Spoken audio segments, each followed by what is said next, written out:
La poète, j'ai bugué. La poète, ça là? Ouais, la poète. J'appelle ça la poète. D'accord. Parce qu'il y a un poète et une autre poète, c'est ça? Oui. Ah, attends. Qu'est-ce que c'est ce machin? C'est un détecteur de conneries. C'est pour ça.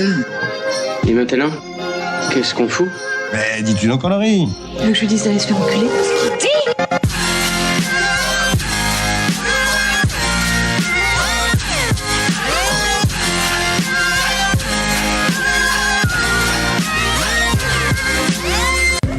Vulgaire? Je trouve ça vulgaire. Oui, je trouve ça vulgaire. Bonjour et bienvenue pour ce nouvel épisode de Pardon Maman, le podcast de vulgarisation qui traite des petits et des grands sujets pour les rendre les plus vulgaires possibles. Aujourd'hui, avec moi pour vous divertir et pour changer, je vais commencer par Hicham. Ouais, l'ingé son, salut. Ouais. Hicham a monté en grade. N'est-ce Ouais, pas? ouais, j'attends Juan. l'augmentation. Ça consiste à se décaler de 1 mètre sur la gauche. Bonjour. En parlant de 1 mètre sur la gauche, non, on va pas parler des élections. Camille. Hello.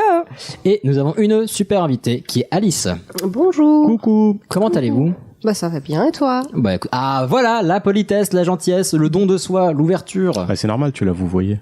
Non mais c'était général, mais elle a pris les devants. Voilà, prise d'initiative aussi. C'est pour ça qu'elle prend du grade. Bah, vous vois nous, tu verras ce qui se passe. Donc Alice, vous ne la connaissez peut-être pas encore, mais c'est celle qui nous a offert ce magnifique gâteau pour les 2 ans, pour l'anniversaire. Un gâteau somptueux avec notre logo, plein de choses qu'on a dévoré dans la soirée avec toutes les personnes qui étaient là pour fêter avec nous l'anniversaire. Donc On c'était est donc top. sensible au pot de vin, sachez-le. Totalement. Bah regardez. Ils sont complètement corruptibles. Vincent qui fait le vin Pélisol, il nous a envoyé du vin, on l'a invité. Alice, elle nous a fait un gâteau, on l'a invité. Excusez-nous, mais en plus on est facile à contacter, donc. Ceux qui veulent nous faire du gâteau, il y a du level. Hein. Moi, je dis ça. Ouais. Oui, là clairement. par contre, en termes de gâteau. On avait reçu un autre gâteau qui était très très bon aussi. Oui. Donc vraiment, on a été ultra gâtés, Tout à fait. gâteau. Voilà. C'est ce bouton-là qu'il faut baisser pour que tu l'entendes, c'est ça? Ah, vous êtes méchant.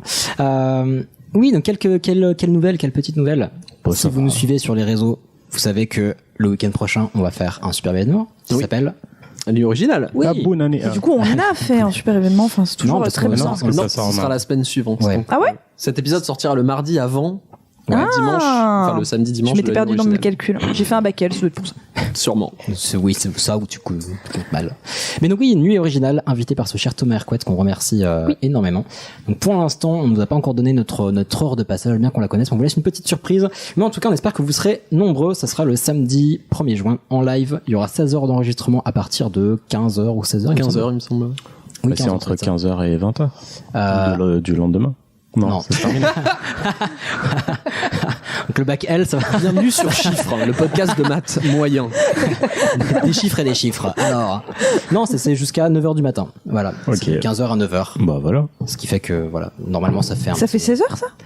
Non, laisse tomber. Continuons. Alors, non, en tout cas, on a ce qu'on appelle une tranche, une petite session d'1 heure. On va vous faire une petite session spéciale Pardon Maman. Donc 45 minutes de Camille. Voilà, et d'intro. Mais en tout cas, on espère que vous serez là en live et dans tous les cas, ça sera retransmis sur YouTube et en podcast. Mais voilà, on sera très content de vous voir parmi les auditeurs et auditrices, spectatrices du live. Ça sera retransmis en direct sur YouTube et depuis les locaux de Topito. Donc on a hâte. Il devrait y avoir plein de gens très très chouettes, dont certains et certaines que vous connaissez déjà. Vous avez la liste sur les réseaux sociaux de la Oui, nuit originale. Exactement. Allez sur la nuit originale. Sur ce, De quoi on va parler aujourd'hui? Ouh, je sens que tu t'impatientes. Parce que tu as hâte d'entendre de super sujets, je pense. Bien sûr. On va commencer avec Camille. On va faire une petite doublette pour finir une triplette. Merci Paris. Oui. Au passage, si France Culture nous écoute. On fait un sujet commun. Oui. Voilà, et on va traiter de Une la bête. dernière grande religion du livre qu'on n'avait pas encore traité, à savoir le judaïsme. Voilà, la triplette. Très bien. Impression de faire un podcast de l'équipe. Oui, voilà, le judaïsme, tu as très bien résumé. Après, ce sera Ichouchou. Pourquoi? Qui va nous faire un pourquoi. Pourquoi? Ah, ça va être quoi? Pourquoi? Et il dit jamais ce que c'est. Ouais, mais oui, justement, mais du coup, si je demande pour qu'ils le disent pas. Après, ça sera Alice. Moi, je vais vous parler comédie musicale. Pourquoi? Et vous aurez le droit de chanter autour de la table. Ah, au secours. Non. Bon, voilà. Juan commence à perdre patience. Ouais, on termine avec une bonne note, Oui. Ah oui, bah oui, bien sûr. Ambiance. avec un peu d'espoir. Bah, peut-être non, je vais vous parler de la surpopulation sans faire de C'est bien ce que je collapsologie, dis. donc sans dire qu'on va tous crever, mais Et on sans va faire- essayer de voir. Et sans faire du pognétonite, du pognétonite aigu. Oui, exactement. On y reviendra. Voilà. Super. Ça va être chouette. Écoute, ambiance, j'espère que le pourquoi est joyeux parce que, on va Joyeux, non, mais il va y avoir pas mal de morts, je pense. il sera plus technique que les cafards. Ah bah, et c'est pas plus mal. Non, les cafards, il était technique, c'était les sources qui étaient moins techniques. Lescafards.com, c'est quand même assez officiel. C'est super bien résumé. Parce qu'au final, la présentation était très technique. Mais bon. Allons-y. Allez. Juif arabe. Je préfère les juifs arabes. Vous êtes ashkénaze, c'est bien ce que je disais. Oh, ça va, arrête de me gonfler, Walter. En plus, t'es même pas juif, merde. Ma fille dit que vous êtes à moitié juif. La bonne moitié, madame. Oui, effectivement, on parlait du judaïsme. Alors, vous voyez, on essaie de trouver des extraits possibles sans pomper 1000 fois dans le même film. Donc, il a fallu varier un petit peu, mais commençons avec une petite intro. Je sais pas si vous... Non, j'allais faire une intro de stand-upper parisien. en disant, je sais pas si vous avez remarqué. Je vais pas le faire. Il y a parfois une confusion quand on parle des juifs, parce que c'est un terme qu'on va utiliser on va dire, en corrélation, en opposition à d'autres termes qui semblent pas forcément les mêmes. Donc, soit on va l'utiliser en tant que religion, donc juif, chrétien, musulman, etc. Soit par rapport à une origine ethnique, entre guillemets, on peut dire, enfin on dit juif, arabe, européen, enfin d'autres choses. Et ça me perturbait un petit peu. Est-ce que vous savez pourquoi? Alors, est-ce que c'est un problème, une confusion, une erreur, un abus de langage, ou pourquoi on fait cette... Camille, si tu réponds, ça marche pas en fait. On a préparé le sujet ensemble. Non, la confusion entre la religion et pourquoi on utilise ce terme dans les deux cas? Parce qu'il y a eu des déplacements de population concernant un groupe de personnes qui pratiquaient la même religion et qui venaient potentiellement du même endroit. Alors c'est pas ça, mais le mot-clé c'est population effectivement, parce que contrairement aux autres religions, il y a vraiment une notion de peuple avec le judaïsme, parce que les juifs sont littéralement les descendants d'Abraham, dont on parlera après, donc Camille qui s'étendra plus sur le sujet, mais donc pour être juif, globalement, il faut être descendant d'Abraham. Et donc c'est pas forcément que la croyance en un dieu unique ou un dieu particulier qui fait qu'on est juif, mais vraiment cette descendance. Donc c'est à la fois une religion avec tout un dogme et plein de choses à faire qu'on détaillera, mais aussi c'est une vraie origine ethnique, parce que on parlera aussi de la transmission. C'est quelque chose qui est vraiment inscrit très profondément dans la tradition. Donc contrairement, même s'il y a des gros liens avec les autres religions du livre, donc elles partagent tous une base commune, la religion juive, elle va se différencier fortement des autres parce que c'est pas une religion missionnaire, tout simplement. C'est que c'est pas une religion qui va chercher à convertir un maximum de fidèles, justement du fait que ce soit on va dire une religion avec un peuple particulier, un peuple élu. Je décrirai par la suite ce que ça veut dire. Comme Harry Potter.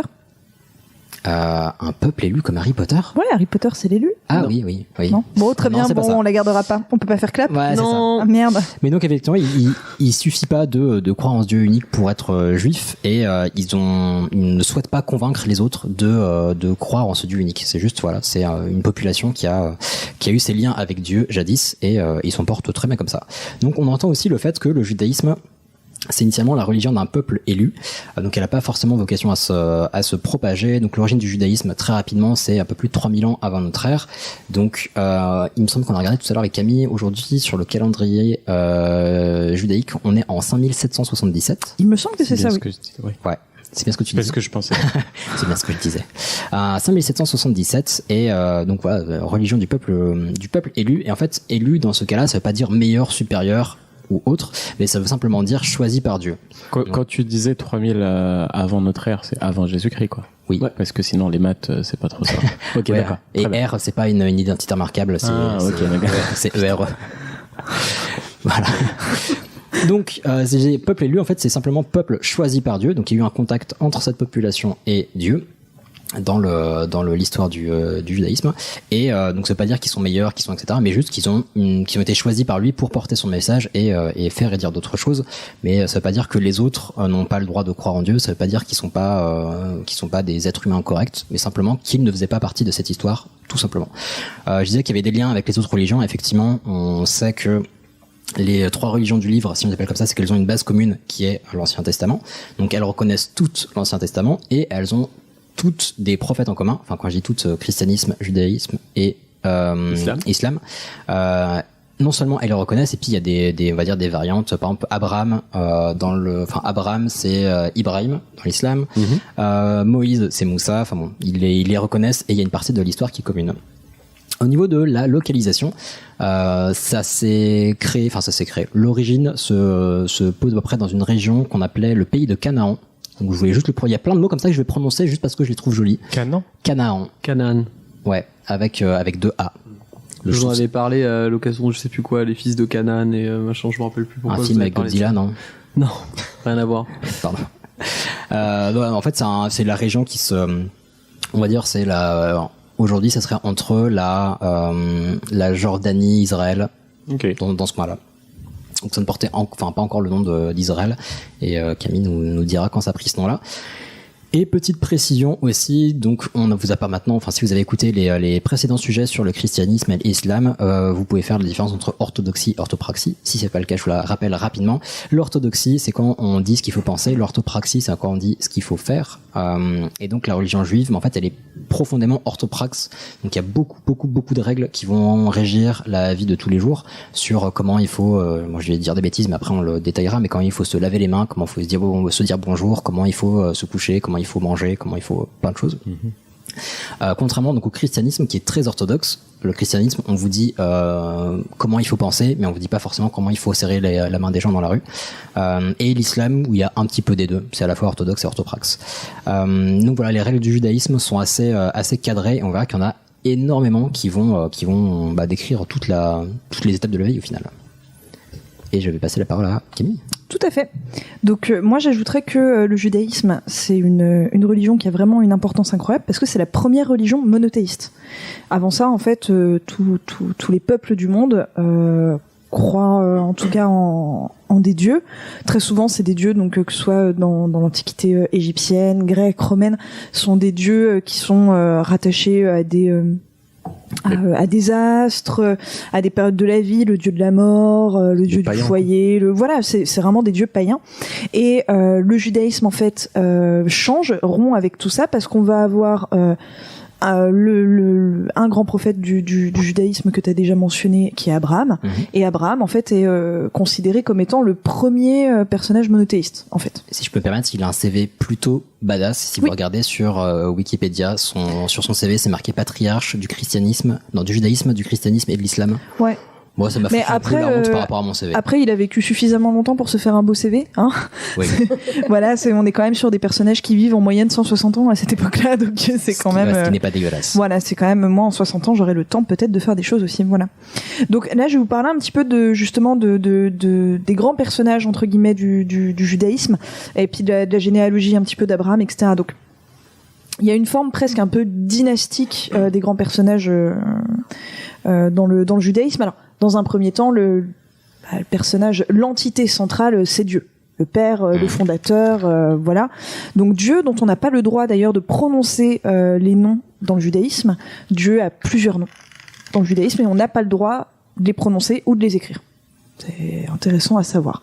Et Dieu crée le monde, si je ne vous dis pas de bêtises, en 3761 avant notre ère. Voilà.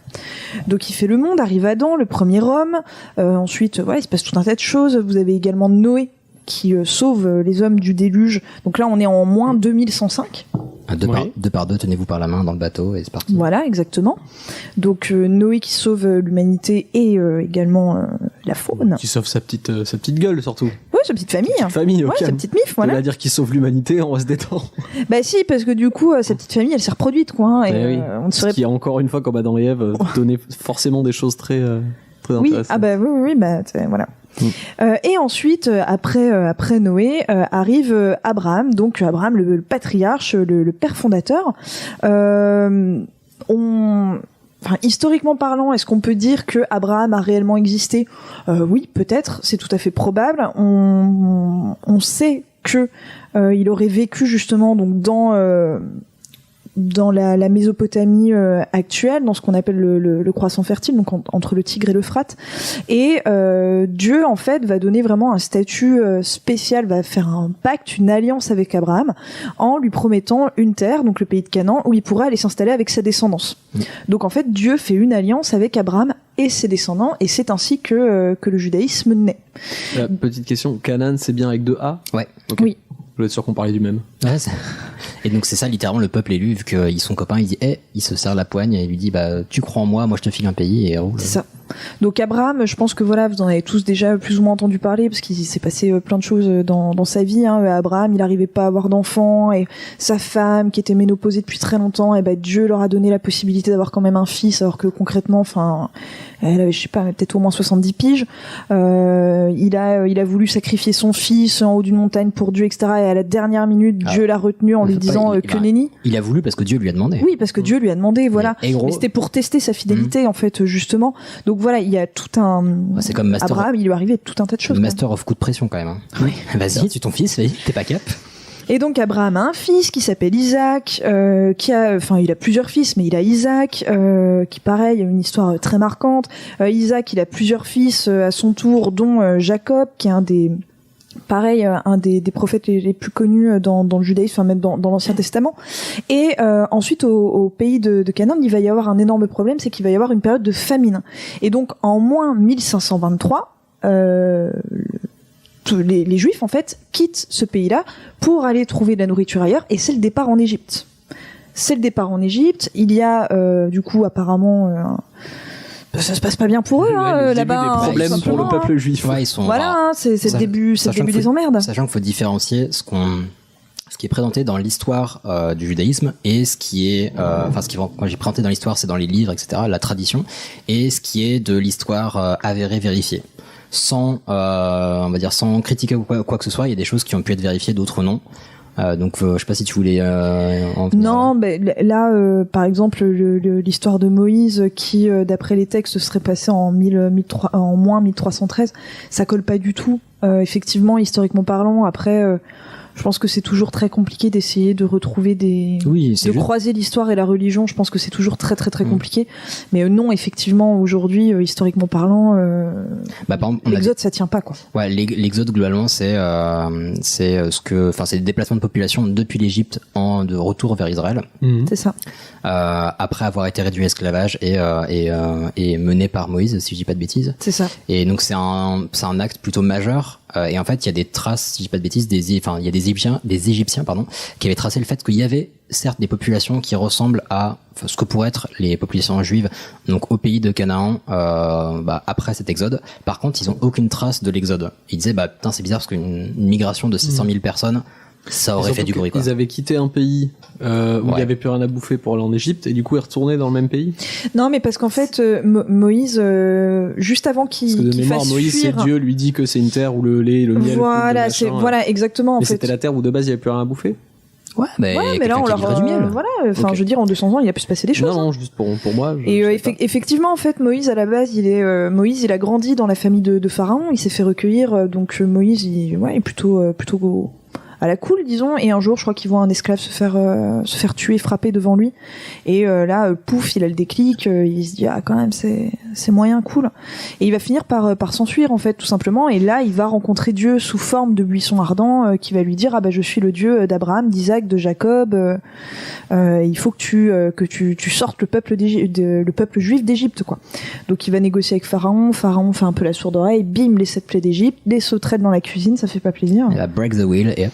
Pardon. Et donc ils vont effectivement Pharaon va finir par donner l'autorisation au peuple hébreu de quitter l'Égypte. Donc ils vont partir. Au final, Pharaon, il a des remords de ouf, il va les poursuivre avec l'armée, et là, tac, le coup de la mer Rouge, coupé en deux, plus de Pharaon. Et ensuite Moïse va aller, il lui arrive pareil des tonnes de choses à Moïse, désolé, on doit zapper les trucs, mais en gros il va aller sur le mont Sinaï, et là il va rencontrer Dieu qui va lui donner les tables de la loi. Avec les 10 commandements qui régissent aujourd'hui les 3 grandes religions monothéistes, en fait. Ces 10 commandements, ça reste la base de la base. Sachant quoi, ils sont plutôt, basiques et bien sentis. Genre, tu ne tueras point. L'idée est super bonne. Jusque là, franchement. L'application laisse à désirer par la suite, mais tu ne tueras point, l'idée était. Et donc, du coup, il va redescendre du mont Sinaï avec ses tables de la loi. En sandalettes, ce qui a dû déjà être sympa quand tu vois la taille des tables. Il a fait un GR20 en sandales, genre putain. Et donc les tables de la loi, elles vont être, on va les transporter dans ce qu'on appelle l'arche de l'Alliance. Donc c'est un espèce de gros coffre en bois magnifique, dorure, etc. Et donc on va continuer le chemin jusqu'en direction d'Israël. Et au final, le peuple va retourner dans cette terre promise. Et d'ailleurs, Moïse va mourir juste avant d'y arriver. Voilà. Pour la petite anecdote, le type, pas cool. Voilà, tout ça pour rien. Bon, il a fait son œuvre. Écoute. Et donc ensuite, il y a ce qu'on appelle le temps des rois. Donc il y a des grands rois, pareil, qui sont très très présents dans la Torah, dans l'Ancien Testament, notamment David, qui est le deuxième roi, je crois, d'Israël. Il y a eu Saul avant. Je ne sais pas. Il y a eu Saul avant, mais il y a le roi David que tout le monde connaît au moins de nom, qui est un personnage incroyable et qui va faire de Jérusalem, il me semble que c'est sous lui la capitale du royaume. Et son fils, Salomon, qui va construire le temple, dont on a déjà entendu parler plein de fois, le fameux temple, et dans ce temple, il va y mettre l'arche de l'Alliance avec les tables de la loi. Donc le temple, il a une valeur absolument incroyable. Et le temple, il est détruit en 686 avant Jésus-Christ par les troupes du roi de Babylone qui s'appelle Nabucodonosor. Nabucodonosor. 2. C'est vrai que c'était le 2. Ouais. Je l'ai pas vu celui-là. Ouais. Non, moi pareil, je me suis arrêté au 1. Voilà. Il le était retour. déjà. Voilà. Ensuite, le temple, il est reconstruit quelques centaines d'années plus tard par Hérode et il va être redétruit. Je dis peut-être une énorme connerie, je sais plus par qui. Non, pas par les Romains. Tout seul, il s'est érodé, je crois. Excellent. Génial. Excellent. Bah, par contre, c'est je ne sais plus qui l'a redétruit. Il existait du vivant de Jésus-Christ, mais. Et surtout que ce temple. Ah, mais attends, le temple, c'est pas parlé. Au nord-ouest de l'Israël, c'est. Bref, c'est un des empires qui est redescendu, non, un peu plus loin. La Turquie, etc. Il me semble effectivement que ce n'est pas par les Romains. Mais j'ai oublié. Les Perses. Oui. Je me demande, c'est pas Perse ou Babylone qui a détruit le truc, je crois. Ouais. La précision. Donc, alors ça, c'est justement au temps où, il me semble, c'est pas au temps où Jérusalem était géré par l'empire musulman, justement.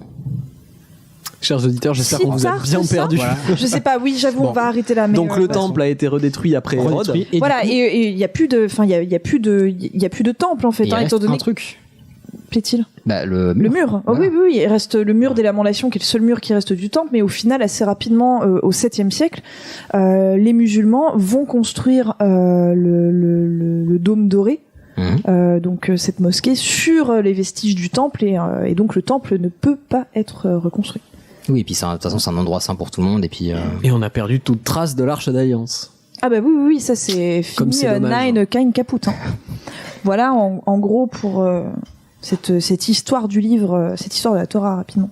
Tout à fait. Et après, comme tu disais, il y a ce cher Jesus qui est apparu dans le coin. Et comme vous le savez, sinon vous pouvez toujours écouter ce sujet sur le christianisme. Jésus est né et mort juif. Il était juif du début à la fin, sachant qu'on ne peut pas être déjuivé. Donc, si, mais sous réserve que ce mot existe. quand on fait une bêtise, mais non, mais ça c'est un. Je crois que c'est quand tu quittes la Juventus de Turin qu'on dit. Oh mon Dieu. Non, mais c'est un principe que je trouvais intéressant parce que vu que c'est quelque chose qui est purement de l'héritage et de la lignée de la descendance, c'est pour ça. Enfin, c'est une des raisons pour lesquelles les persécutions étaient aussi dures, c'est que les persécutions visaient à essayer de retirer quelque chose au peuple juif, sauf que de fait on peut pas leur retirer ce qui est directement dans leur sang. En fait, ils sont juifs parce qu'ils sont descendants d'une certaine population, donc c'est pour ça que souvent ça tournait au massacre, parce que quand tu peux rien retirer à ces personnes, tout ce que tu peux faire c'est leur retirer la vie. Donc c'était assez malheureux, mais on en parlera plus tard. Super. On disait qu'il y avait un lien avec toutes les religions. Le premier lien, puisqu'on les appelle les religions du livre, c'est effectivement les écrits, donc la Bible. Il y a par les écrits saints de la religion juive, il y a ce qu'on appelle la Bible hébraïque. Je sais pas si. Alors pas que justement. Ah bon ? La Bible hébraïque, c'est plusieurs choses. Ce qu'on appelle la Bible hébraïque, donc c'est la Torah, comme tu dis. La Torah, c'est l'Ancien Testament, si je ne m'abuse. Ouais, exactement, c'est l'Ancien Testament, et c'est ce qu'on appelle le Pentateuque. Donc ça fait partie des mots que j'aime bien prononcer parce qu'on peut pas utiliser souvent. Le Pentateuque, c'est les 5 livres, les 5 premiers livres de la Bible qui forment du coup l'Ancien Testament, et donc la Torah. On dirait le nom d'un village en Franche-Comté. T'habites où, du côté de Pentateuque ? Ok, fort bien. C'est entre Pontarlier et Mout. Voilà, et donc ça raconte les différentes histoires, et c'est globalement la même histoire que dans les deux autres religions. La deuxième partie de la Bible hébraïque, c'est les Nevim, donc c'est une autre collection de livres sur les prophètes. Et la dernière, c'est les Ketuvim, et c'est ce que j'ai cru comprendre être le reste entre guillemets. Donc on parle de différents personnages, de traditions, de chansons. Non mais c'est assez ouf parce que t'as le Nevim, donc c'est vraiment les prophètes, donc ça parle de plein de prophètes différents. Il y a une dizaine de livres, je crois. Et Ketuvim, en fait, il y a des chants, il y a des personnes, il y a des traditions, il y a. Ça veut dire quelque chose, Vim? C'est un pluriel. C'est un pluriel ou un singulier? Non, je sais plus. Je crois que c'est pluriel, donc il y a un Ketuvim, des Ketuvim. Oui, c'est ça, oui. D'accord. Im, c'est le pluriel. Et du coup, donc la Bible hébraïque, on l'appelle aussi Tanakh, parce que Torah, Nevim, Ketuvim, ça fait Tanakh. Voilà, vous le saurez maintenant. La Torah, il y a une petite particularité, donc c'est écrit en hébreu, toute logique, à moins qu'il y ait traduction. Sachant que la particularité de la Torah, c'est que l'hébreu s'écrit sans voyelles. C'est des accents. Les voyelles, c'est des accents comme l'arabe ou pas? Oui, dans l'hébreu, oui, mais en fait, sur la Torah, il n'y a pas les voyelles. Non, il n'y a pas du tout de voyelles dans ce cas. Ouais. Alors c'est exactement ça. Canal en tête. Oui, Donald, comment? Donc l'hébreu est écrit sans voyelles et ça crée une complexité parce que les cérémonies se font en lisant la Torah. Enfin, certaines cérémonies et offices se font en lisant la Torah. Et en plus, ces passages doivent être chantés. Donc, il n'y a ni les voyelles, ni les intonations du chant. Donc, quand les cérémonies doivent se faire en lisant ou en chantant des passages de la Torah, à la fois les voyelles et les indications de chant doivent être connues par cœur. Mais c'est un vrai art de savoir lire la Torah. Il me semble que les enfants, d'ailleurs, pour leur bar mitzvah, ils doivent... Oui, absolument. On en parlera après, effectivement. Et dernier détail sur les écrits juifs, parce qu'il y en a vraiment beaucoup, mais il y a ce qu'on appelle le Talmud, dont vous avez peut-être entendu parler. Oui, ça me dit quelque chose. Le Talmud, je trouve que c'est un bon exemple de la tradition un peu littéraire et philosophique qu'il peut y avoir dans le judaïsme. C'est que le Talmud, en fait, c'est pour simplifier un peu les choses, c'est une Torah annotée par des générations et des générations de rabbins et de sages. Ils ont simplement pris un texte sacré et ils ont écrit autour des réflexions, des pensées, etc. Et c'est un vrai courant, une vraie tendance dans la religion juive d'écrire, de philosopher sur la religion, sur la vie, etc. Et c'est assez naturel, entre guillemets, bien vu. Donc vous pouvez trouver plein de rabbins ou même juste de sages, de personnes de la communauté juive qui ont écrit des livres pour réfléchir et prendre du recul sur leur religion, et je trouve que c'est très... C'est pour ça que dans la communauté juive, pardon, excuse-moi, je t'ai coupé, le rabbin est vu comme vraiment une personne à qui on peut demander conseil. Bien sûr. C'est un guide. Au-delà de la voix de Dieu, comme un curé qu'on va aller voir pour avoir... Mais c'est un peu pareil avec les imams, je trouve. Alors justement, c'est pas au-delà, ta première remarque était bonne, c'est-à-dire que justement, on va le voir pour conseil, mais justement, c'est pas l'intermédiaire entre le croyant et Dieu. Non, c'est vraiment un sage lui-même qui a juste... Exactement, parce que la relation se fait directement avec Dieu, comme pour la religion musulmane. Par contre, dans le christianisme, la relation avec Dieu se fait par l'intermédiaire. Par l'absolution notamment. Et du coup, est-ce que dans le Talmud, c'est un peu genre ils écrivent sur une sorte d'évolution. Genre aujourd'hui, je sais que, avec les lumières qui s'allument toutes seules et tout, qu'un appartement entre guillemets ne peut pas être cachère, tout ça. Par exemple, en fait, c'est une façon de ne pas regarder uniquement le texte qui a été écrit il y a des milliers d'années. Et justement, il y a beaucoup de règles. On va parler des traditions juste après. Il y a beaucoup de règles qui existaient dans le passé, qui sont soit aujourd'hui adaptées, soit plus du tout appliquées, parce que genre il me semble qu'il y a plusieurs centaines, il y a 613 lois, je crois. Et il y en a plusieurs centaines qui avaient attrait au temple de Jérusalem. En fait, vu que le temple n'existe plus, la loi elle a plus de sens, quoi. Putain, c'est énorme, 600. Ouais. C'est turbo. Moi j'avais mis dans mes notes turbo orthopraxe sa mère. Je l'ai effacé juste avant de commencer l'épisode. Mais genre c'est orthopraxe de ouf, quoi. Mais justement, en parlant de la tradition. Alors déjà petite note sur la transmission. C'est la mère. Oui, exactement. Donc religion musulmane par le père. Pour le christianisme, c'est par le baptême. Et religion juive, c'est par la mère. Alors pourquoi par la mère, à votre avis? Voilà. Normalement, avec ce que je vous ai dit avant, ça fait sens, moi je trouve. Ouais, avec ce que je vous ai dit avant, vous devriez pouvoir, si vous m'avez écouté, bien sûr. Alors, Jérusalem. Le type, il fait des interros maintenant.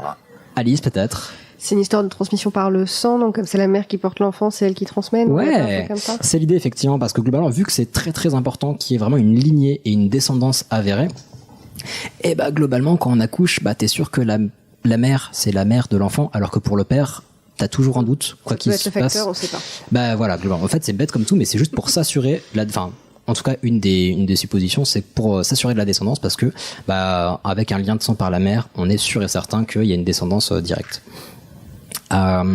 Après, pour les courants, on vous en avait parlé sur toutes les autres religions.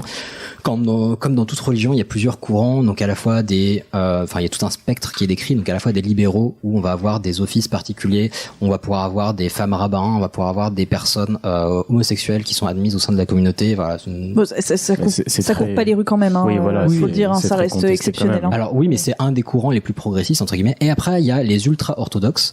Alors j'ai noté aussi dans mes notes, je comprends pas pourquoi on appelle ça ultra-orthodoxe parce qu'en fait ils sont ultra-orthopraxes. Oui. Dit autrement, les ultra-orthodoxes, c'est ceux qui veulent appliquer au mot près ce qui est écrit dans la Torah. De charia juive. Exactement. Pour moi c'est le parallèle avec les wahhabites qui disent ok, c'est écrit, donc on fait exactement ce qui est marqué. Donc, c'est exactement ça, mais voilà, il y a tout un spectre qui est décrit et c'est beaucoup plus complexe que comme pour toutes les religions en fait, on peut pas dire les juifs sont comme ça, les chrétiens sont comme ça, les musulmans sont comme ça. Parce qu'il y a plein de variantes. Exactement. Et maintenant Camille va nous parler des casse-croûtes. C'est ma partie préférée. Je vais vous parler un petit peu. C'était ce peuple au nord de... Non, je vais vous parler un petit peu des règles en fait qu'il peut y avoir en général. Très intéressant, parce que même si on les connaît tous un petit peu, je crois que dans l'ensemble on se fait toujours des nœuds sur. Mais j'en ai appris tellement.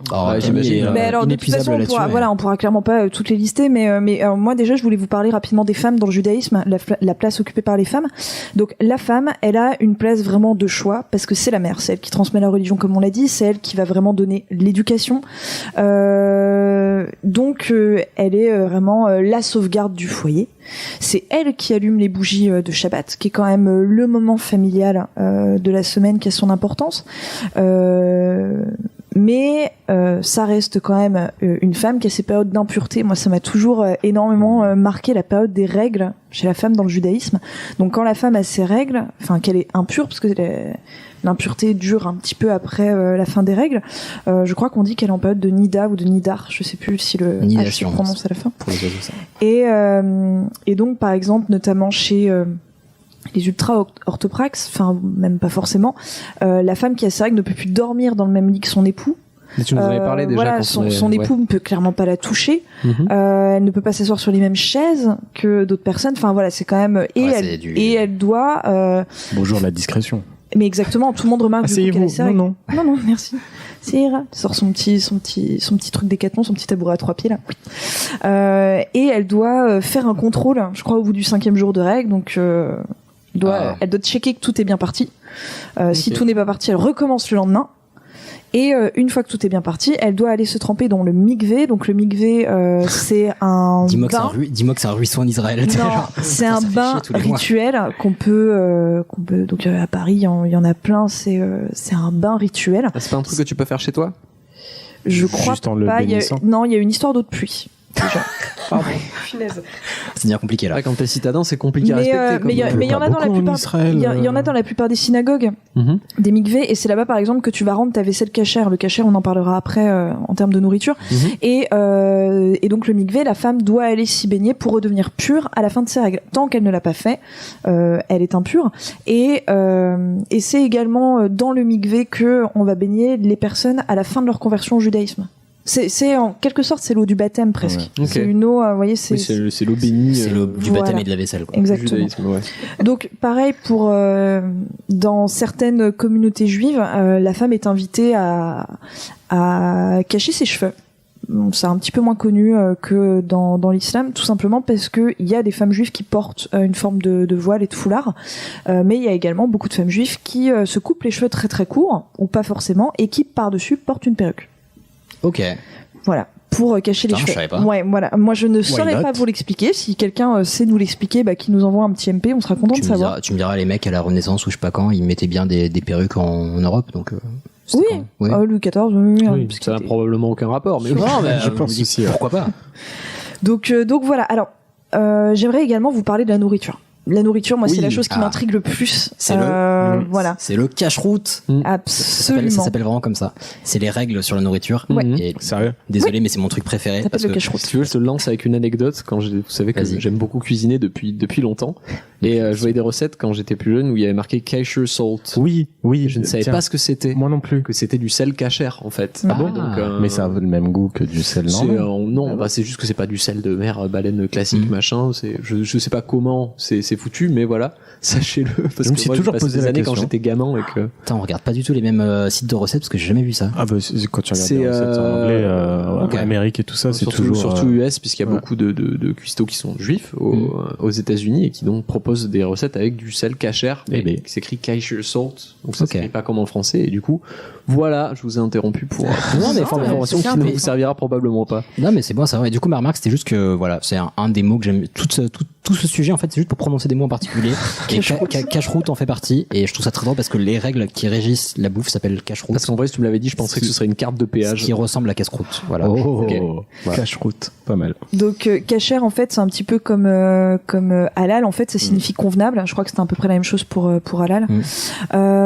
Et donc en fait les règles de ce qui est kasher et de ce qui ne l'est pas viennent tous des écrits, des textes, mais on nous l'explique pas forcément. On sait juste que Dieu dit tu ne feras pas comme ça, mais parfois il n'y a pas forcément la cause.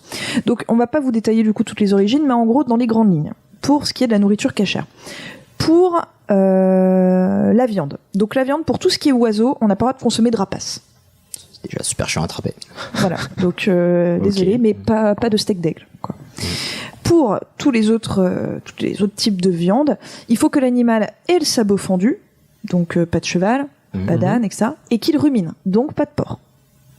En fait, tu peux pas manger d'animal qui consomme sa propre entre guillemets espèce. Bah pas forcément, parce que tu peux pas manger de lapin. Parce que le lapin n'a pas de sabot. Ah ouais. Il a pas le sabot fendu, le lapin, donc tu peux pas manger de lapin, tu peux pas manger de chien, de chat, ça c'est plutôt cool.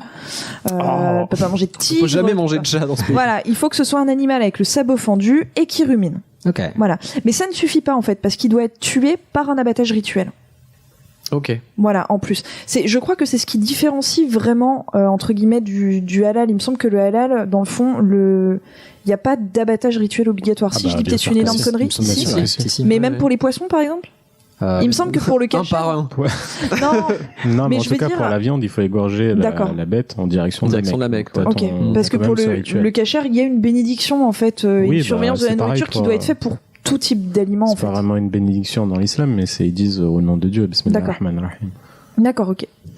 Donc voilà, et ajoutons à ça que lait et viande ne doivent pas être consommés en même temps, étant donné que tu ne mangeras pas l'agneau dans le lait de sa mère. Dans le lait de sa mère. Et ça, la raison, c'est pour pas buter 2 générations d'animaux. Ouais. Ah bah non. Oui. Bah voilà, parce que c'est la mère et l'enfant, donc tu butes pas, tu ne retires pas, on va dire, parce que même quand tu traites, tu butes pas, mais bref, tu retires de l'énergie à 2 générations, sinon pour gérer ton troupeau, c'est un peu la merde. Et donc il va de soi que tu ne peux pas consommer le lait d'un animal qui n'est pas kasher. Oui, donc parce tu que peux le lait pas de poisson, boire du lait de lapin. Voilà. Donc justement pour ce qui est des poissons, sont purs en fait tous ceux qui ont des écailles et des nageoires. Donc t'enlèves tous les fruits de mer, les crustacés, les anguilles. Pourquoi les anguilles, c'est le premier truc qui m'est venu, je ne sais pas. Et en fait, il y a 3 types d'animaux dans les règles de la cache-route, ceux qui volent, ceux qui nagent et ceux qui sont sur terre. En gros. Donc en fait, on distingue pas les mammifères ou quoi. Donc par exemple, le requin est un poisson. Dans le judaïsme, mais aussi. Voilà, la baleine aussi, mais le requin n'a pas d'écailles, donc du coup tu peux pas manger de requin. Voilà, c'est en gros. Ça va, je trouve que c'est vivable. Oui, ça va, mais c'est vrai que par exemple il y a beaucoup de gens qui savent pas que une huître c'est pas kasher. En fait, moi j'avais toujours eu des informations une par une, j'avais jamais eu l'ensemble du coup qui rend le truc clair. Oui. Là, ok, j'ai compris, mais comme j'avais toujours genre et les crevettes c'est kasher? Non. D'accord. Putain, je pose une autre question genre 3 semaines après et du coup j'avais jamais fait le lien entre les différents. Et le poisson volant.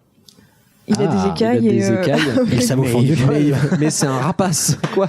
Non, mais par contre, je sais qu'il y a un poisson, je ne sais plus lequel, mais il a une période de sa vie où il perd ses écailles pendant la période d'accouplement. C'est pour se protéger des juifs. Non, mais je sais plus si c'est les surgeons ou quoi. Et ben du coup, il est pas kasher parce qu'il a une période de sa vie où il a plus d'écailles. C'est l'espèce, elle passe au bord de Jérusalem, perd ses écailles. Ouais. Non, je suis une anguille. C'est bon, Maurice, tout va bien. Donc voilà. Donc les aliments non kasher, ils transmettent leur impureté à la vaisselle. Donc il y a plusieurs types de vaisselle. Vous avez la vaisselle de viande, vous avez la vaisselle de lait. Il ne faut surtout pas les laver dans le même évier, donc il y a 2 éviers. Mais pourquoi ? Parce que ça se transmet. On transmet l'impureté. En fait, faut voir l'impureté comme vraiment une bactérie en fait. Mais l'impureté, elle est transmise aux égouts. Non, complique pas. Et non, parce que c'est lavé avec l'eau de pluie au temple. Tu sais, c'est comme les gens qui vont te faire à manger sans porc et qui vont te dire ça te gêne pas si je te sers avec la fourchette qui a touché du porc. Oui, ça pareil, j'ai jamais compris. Ben non, mais parce que dans le judaïsme c'est totalement interdit et je pense qu'il y a beaucoup de gens qui pensent. Bah voilà, c'est pareil en fait, tu transmets l'impureté à la vaisselle. Sauf qu'à l'époque, il n'y avait pas ce système de tout à l'égout. Donc l'idée c'était de pas mélanger ces choses pour pas que l'impureté se transmette. Mais oui, comme tu dis, maintenant qu'il y a l'égout. Mais bon, les goûts et les couleurs. Alors Camille, bravo. Elle était subtile. Pardon. Donc voilà, la vaisselle, elle est soigneusement vérifiée. Il y a même une troisième vaisselle qui est la vaisselle de Pessah. On parlera de Pessah un tout petit peu plus tard. Pessah ? Ouais, Pessah. C'est une fête juive. Ah oui, bah oui. Et il y a une vaisselle spéciale pour Pessah. Voilà. Exact. Donc il y a 3 types de vaisselle du coup dans le judaïsme. Pas mal. Ouais, je vais parler très très rapidement des bar mitzvah, t'en parlais tout à l'heure. En fait, c'est le passage à l'âge adulte. Donc en fait, tout simplement, qu'est-ce que c'est dire ce passage à l'âge adulte ?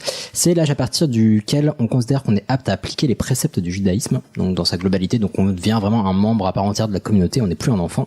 Donc c'est à 13 ans. D'ailleurs, qu'est-ce que ça veut dire bar mitzvah ?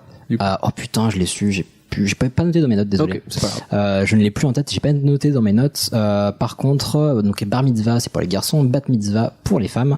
Et donc il y a toute une cérémonie. On va faire, c'est la première fois que, mettons le jeune garçon par exemple, va mener une partie tout du moins de la cérémonie avec en lisant, en chantant la Torah, etc. Donc il va chanter la Torah devant tout le monde, donc c'est un moment vraiment particulier. C'est une pression pour les gamins, la bar mitzvah. C'est plutôt une grande pression parce que tu deviens un homme, tu fais la cérémonie devant tout le monde, ou en tout cas une partie de la cérémonie. Vu que c'est sur la Torah, donc tu dois retenir les putains de voyelles, les putains de chants, enfin c'est un gros truc. Et très rapidement, bar mitzvah, l'origine, la façon dont on le célèbre aujourd'hui, ça date du Moyen-Âge à peu près. Et la bat mitzvah, ça ne vient que du XXe siècle. Donc il y a eu un petit écart entre les deux. Ok. On me signale à l'oreillette que bar en hébreu veut dire son, poisson, enfant, gosse, gamin masculin, et que mitzvah veut dire commandement. Oui, voilà, commandement. Okay. Donc, d'où le fait d'appliquer les préceptes du judaïsme. Ok, merci. Très bien. Parfait. Donc bat, c'est petite fille. Oui. Et bar, petit garçon. Exactement. Okay. J'imagine. Et pour continuer à parler un petit peu des traditions, l'année juive, en fait, elle est ponctuée comme dans toutes les autres grandes religions, elle est ponctuée de fêtes. Donc le calendrier juif il est très compliqué parce qu'il est à la fois lunaire et solaire. Yes. Quoi? Voilà. En fonction des nuages. Ça dépend des fêtes. Non, jusque-là, les préceptes étaient simples, donc ça m'étonne pas. Voilà. Il est à la fois lunaire et solaire, en gros. Donc vous avez la fête hebdomadaire que vous connaissez tous au moins de nom, qui est le Shabbat. Qui est la fête du repos, qui commence du vendredi soir au samedi soir. Les horaires sont calculés justement selon la période de l'année avec la lune, le soleil, etc. Et à Shabbat, il faut penser famille, il faut se reposer, on n'a pas le droit de travailler, pas le droit de créer, pas le droit de détruire. Donc on ne peut pas allumer, éteindre de l'électricité parce qu'on crée, on ne peut pas porter également, c'est considéré comme un travail, donc on ne peut pas sortir avec un sac à main de chez soi. On peut pas jouer au bowling. Bah oui, on peut pas avoir de passe Navigo et prendre le métro. Parce que c'est porter un passe Navigo. Alors, il y a des gens qui me disent mais par exemple pour les clés de chez toi, quand tu vas à la synagogue, les clés de chez toi, qu'est-ce que tu fais? Bah il y a des ceintures de Shabbat où en fait ta clé devient un maillon en fait de la ceinture. Tu la mets pour faire tenir ta ceinture. Et ainsi tu ne portes pas, elle fait partie de ton vêtement. Ah ouais, bien vu. Ouais, voilà. Donc le Shabbat, voilà, c'est la grande fête qu'on connaît tous. Et ensuite, dans l'année juive, vous avez la première fête de l'année, le Nouvel An juif, qui est Rosh Hashanah. C'est super festif. C'est, je crois, c'est une sacrée teuf. Hein. Rosh Hashanah. Ouais. Et je crois que ça célèbre la date anniversaire de la création d'Adam. Donc voilà, c'est la fête, c'est en famille, on souhaite le bonne année, etc. Quelques jours ou semaines, en tout cas ça suit assez rapidement, vous avez la deuxième grande fête juive qui est Yom Kippour, qui est le jour du grand pardon. Là c'est le Ramadan juif, un peu moins festif. Ça, exactement, c'est un jeûne complet de 26 heures. Voilà, c'est plus hardcore. Ils se sont dit toute l'année on a déjà plein de règles. Bah, disons que quand ça tombe l'été, Yom Kippour c'est assez dur parce que c'est 26 heures. Donc 26 heures où on n'a pas le droit de se laver. Tu disais pas c'est quelques semaines après Rosh Hashanah? Si. Bah comment ça peut tomber l'été? C'est pas l'année calendaire. Ah non. Ah oui, ok. Rosh Hashanah il fait beau. Ça bouge. Okay. Autant pour moi. Mais non, mais ça bouge en fait, comme c'est lunaire et solaire. Chaque année, les fêtes sont décalées comme dans l'islam. Autant pour moi. Donc Yom Kippour, c'est la fête du grand pardon. Le but du jeu en fait, c'est de se consacrer qu'à Dieu pendant 26 heures. C'est de faire de la méditation, de la prière, de la réflexion et de pardonner. On va demander pardon aux autres et c'est de pardonner tous les péchés des autres. Voilà. Donc en autre fête, il y a Sukkot que j'adore, qui est la fête des cabanes qui dure une semaine, et en fait on part du principe que tous les soirs on va recevoir l'esprit d'un grand prophète du judaïsme. Donc un soir c'est Jacob, un soir c'est voilà, Sympa. et on construit une cabane et on construit une cabane dans son salon. Voilà. Il y a Hanouka qui est la fête des lumières. Voilà, où tous les soirs on va allumer une lumière, c'est pour combattre les ténèbres. Juste après, il y a tout Bishevat, qui est le nouvel an des arbres. Moi, je trouve ça absolument génial, et c'est pour fêter l'apparition des nouveaux bourgeons. Tout Bishevat. Ouais. Cool. Voilà. On dirait le groupe de Michael Youn qui sort un nouveau type. Cette ref est vieille, vraiment. On n'est pas tout jeune. Hein. Et donc voilà, il y a Purim, et il y a Pessah aussi, qui est une très grande fête juive qui dure un peu plus d'une semaine. C'est la Pâque, voilà, c'est la Pâque juive. Et à Pessah, en fait, ce qui est moi, ce que je trouve très compliqué, c'est que on n'a pas le droit de consommer de céréales. C'est-à-dire que c'est déjà compliqué de manger cachère, et en plus de ça, tu dois enlever ça. D'où la vaisselle de Pessah. Parce que tu dois avoir une vaisselle qui n'a jamais touché de céréales. Ok. Voilà, donc là, on rajoute un niveau, et on clôture avec la dernière grande fête juive, qui est Shavuot. Voilà, je vais pas vous en parler, vous irez fouiner un petit peu, on va pas faire tout le boulot à votre place. Demandez à vos amis juifs et juifs. Oui, d'en parler, c'est l'occasion de. Et puis ça dépend des communautés, etc. Donc vous verrez bien comment font vos amis. Et donc l'année, elle est ponctuée de fêtes, et la journée, elle est ponctuée de prières toute l'année, quel que soit le jour de l'année. Donc il y a une vie ponctuée, la vie juive. Oui, exactement. On fait une prière le matin quand on se réveille pour remercier Dieu de ne pas être mort pendant la nuit. On sort de son lit. Arrêtez de rire. Ça fait trop rire. Genre putain, il se réveille en stress, genre c'est bon. Il est encore là. Voilà. Il coche un truc. On sort de son lit, on va se laver le visage, les mains, et là on prie. On a des prières avant le repas selon le type d'aliment. C'est-à-dire qu'il y a une prière pour tous les fruits qui proviennent des arbres. Ça se manifeste comment, les prières, concrètement? Eh ben, c'est une phrase, en fait, qu'on dit en hébreu, voilà, oui. Okay. Voilà. Il y a donc la prière pour le vin et le raisin, la prière pour le vin, la prière pour tel type d'aliment. Enfin, voilà, c'est ponctué tout le temps de prière. Bénir le pain, bien sûr, notamment au Shabbat. Il y a la prière pour faire rentrer le Shabbat également. Et il y a des prières qui sont moins connues. Rentre ici, grand Shabbat. Et il y a des prières qui sont moins connues, qui sont plus étonnantes en tout cas. C'est génial. Il y a la prière lorsqu'on voit un arc-en-ciel. Oh, c'est cool. C'est top ça. Je vous jure que elle m'a dit ça, j'avais du mal, et je vous jure que ça existe. Bah, voilà. C'est cool. Alors, à ne pas confondre avec la prière quand on voit un éclair, qui elle ne doit pas être confondue avec la prière de quand on entend un tonnerre. Voilà. Mais c'est quoi la différence? C'est-à-dire quand il n'y a plus d'encre dans la... Non, l'éclair c'est quand tu vois la foudre, et le tonnerre c'est quand t'entends le prrr. Donc en gros tu vas aller faire les deux d'affilée, quoi, parce que tu te doutes que voilà. Y a la prière après un cauchemar. Et si t'es chez toi et tu sais pas, t'es dans ton lit avec les volets fermés, et t'entends. Non, c'est si tu entends. Ah bah si tu entends, là tu fais ta tu prière. sais pas du coup si c'est un éclair. Bon bref. Tu fais les deux aussi, parce que tu entends le tonnerre et tu vois les éclairs. Tu n'entends pas l'éclair. T'as la prière si jamais t'as fait un cauchemar. Ouais. Et t'as la prière, ça, à mon avis, celle-là, on en parlait avec Ilias, ça doit être plus dur à faire. Ouais. La prière que tu dois faire à la vue de 600 000 personnes. Ah. Si tu vois 600 000 personnes, tu dois faire une prière. Sachant que le Stade de France, c'est 80 000. Ouais, c'est plutôt rare. Non, 600 000 personnes, ça fait environ 50 fois Pontarlier. Allez. Et les mecs qui comptent dans les manifs. Et sachant que pourquoi 600 000? Parce qu'il y a eu plusieurs exodes de 600 000 personnes, dont l'exode depuis l'Égypte. Voilà, de la fuite de Moïse. Moïse aurait sorti d'Égypte 600 000 juifs. Voilà, ce dont on n'a pas de trace du coup. Oui, exactement. Mais par contre, il y en a une autre de 600 000 dont je vous parlerai juste après. Tout à fait. Donc voilà en gros pour les traditions. Ça me fait des traditions. Ah bah ça traditionne bien. Ne vous inquiétez pas, là on approche de la fin. Oui, tout à fait. Oh mais tout va bien. Pour revenir un petit peu sur l'histoire du judaïsme, c'est vrai que jusqu'à l'arrivée de Jésus, entre guillemets, c'est une religion qui est un petit peu toute seule sur son territoire et qui se drive tranquillou, quoi. Il y a les Romains qui viennent, mais les Romains laissent faire le prière, ils laissent le temple et que ça se drive plutôt bien. À partir du départ des prophètes de Jésus, des apôtres qui vont enseigner la bonne nouvelle, apparaît une autre religion, les judéo-chrétiens, les chrétiens ensuite, et les juifs vont être considérés quelques siècles plus tard par les chrétiens comme étant des gens qui se sont pas convertis à la bonne religion, qui sont restés des rétrogrades et qui ont tué Jésus en plus. Qui ont tué Jésus en voulant sauver en plus un malfrat à la place.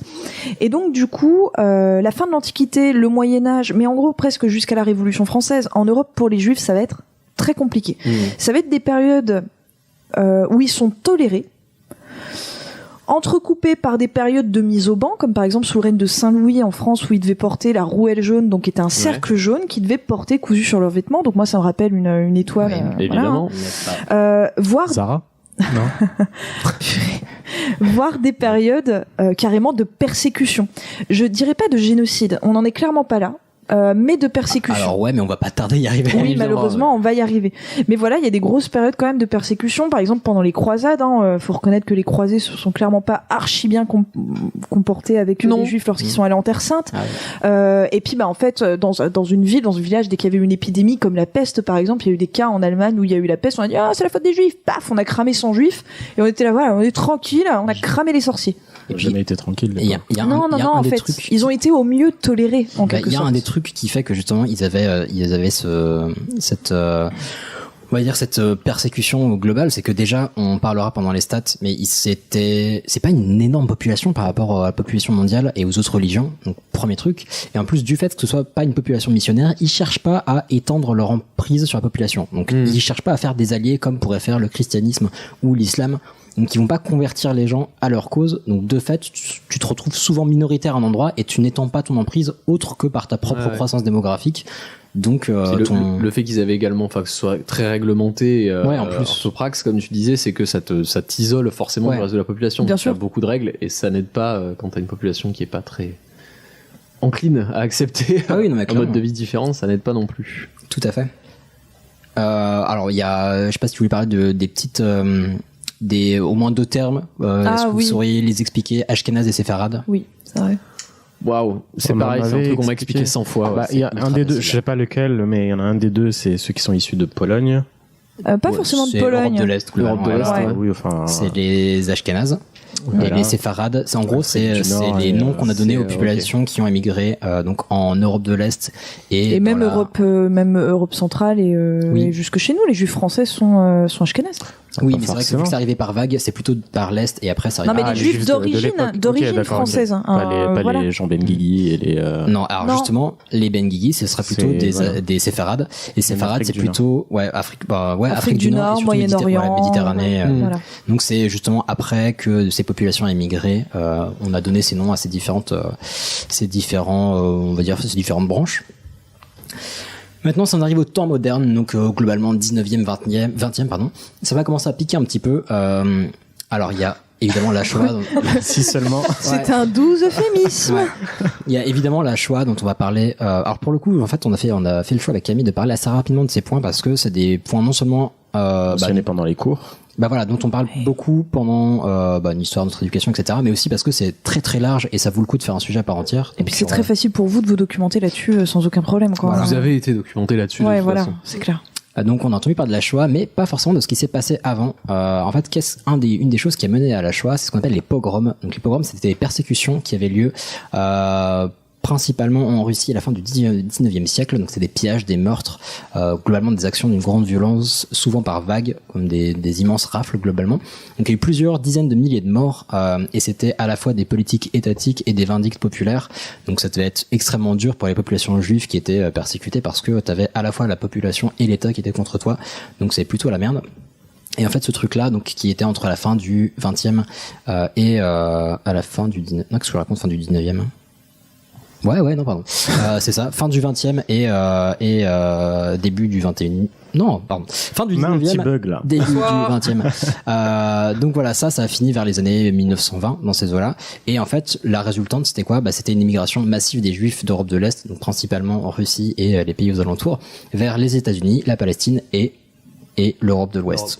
Ce qui a fait donc un mouvement massif de population vers l'Ouest et à l'Ouest de la Russie. Qu'est-ce qu'il y a? La Sibérie.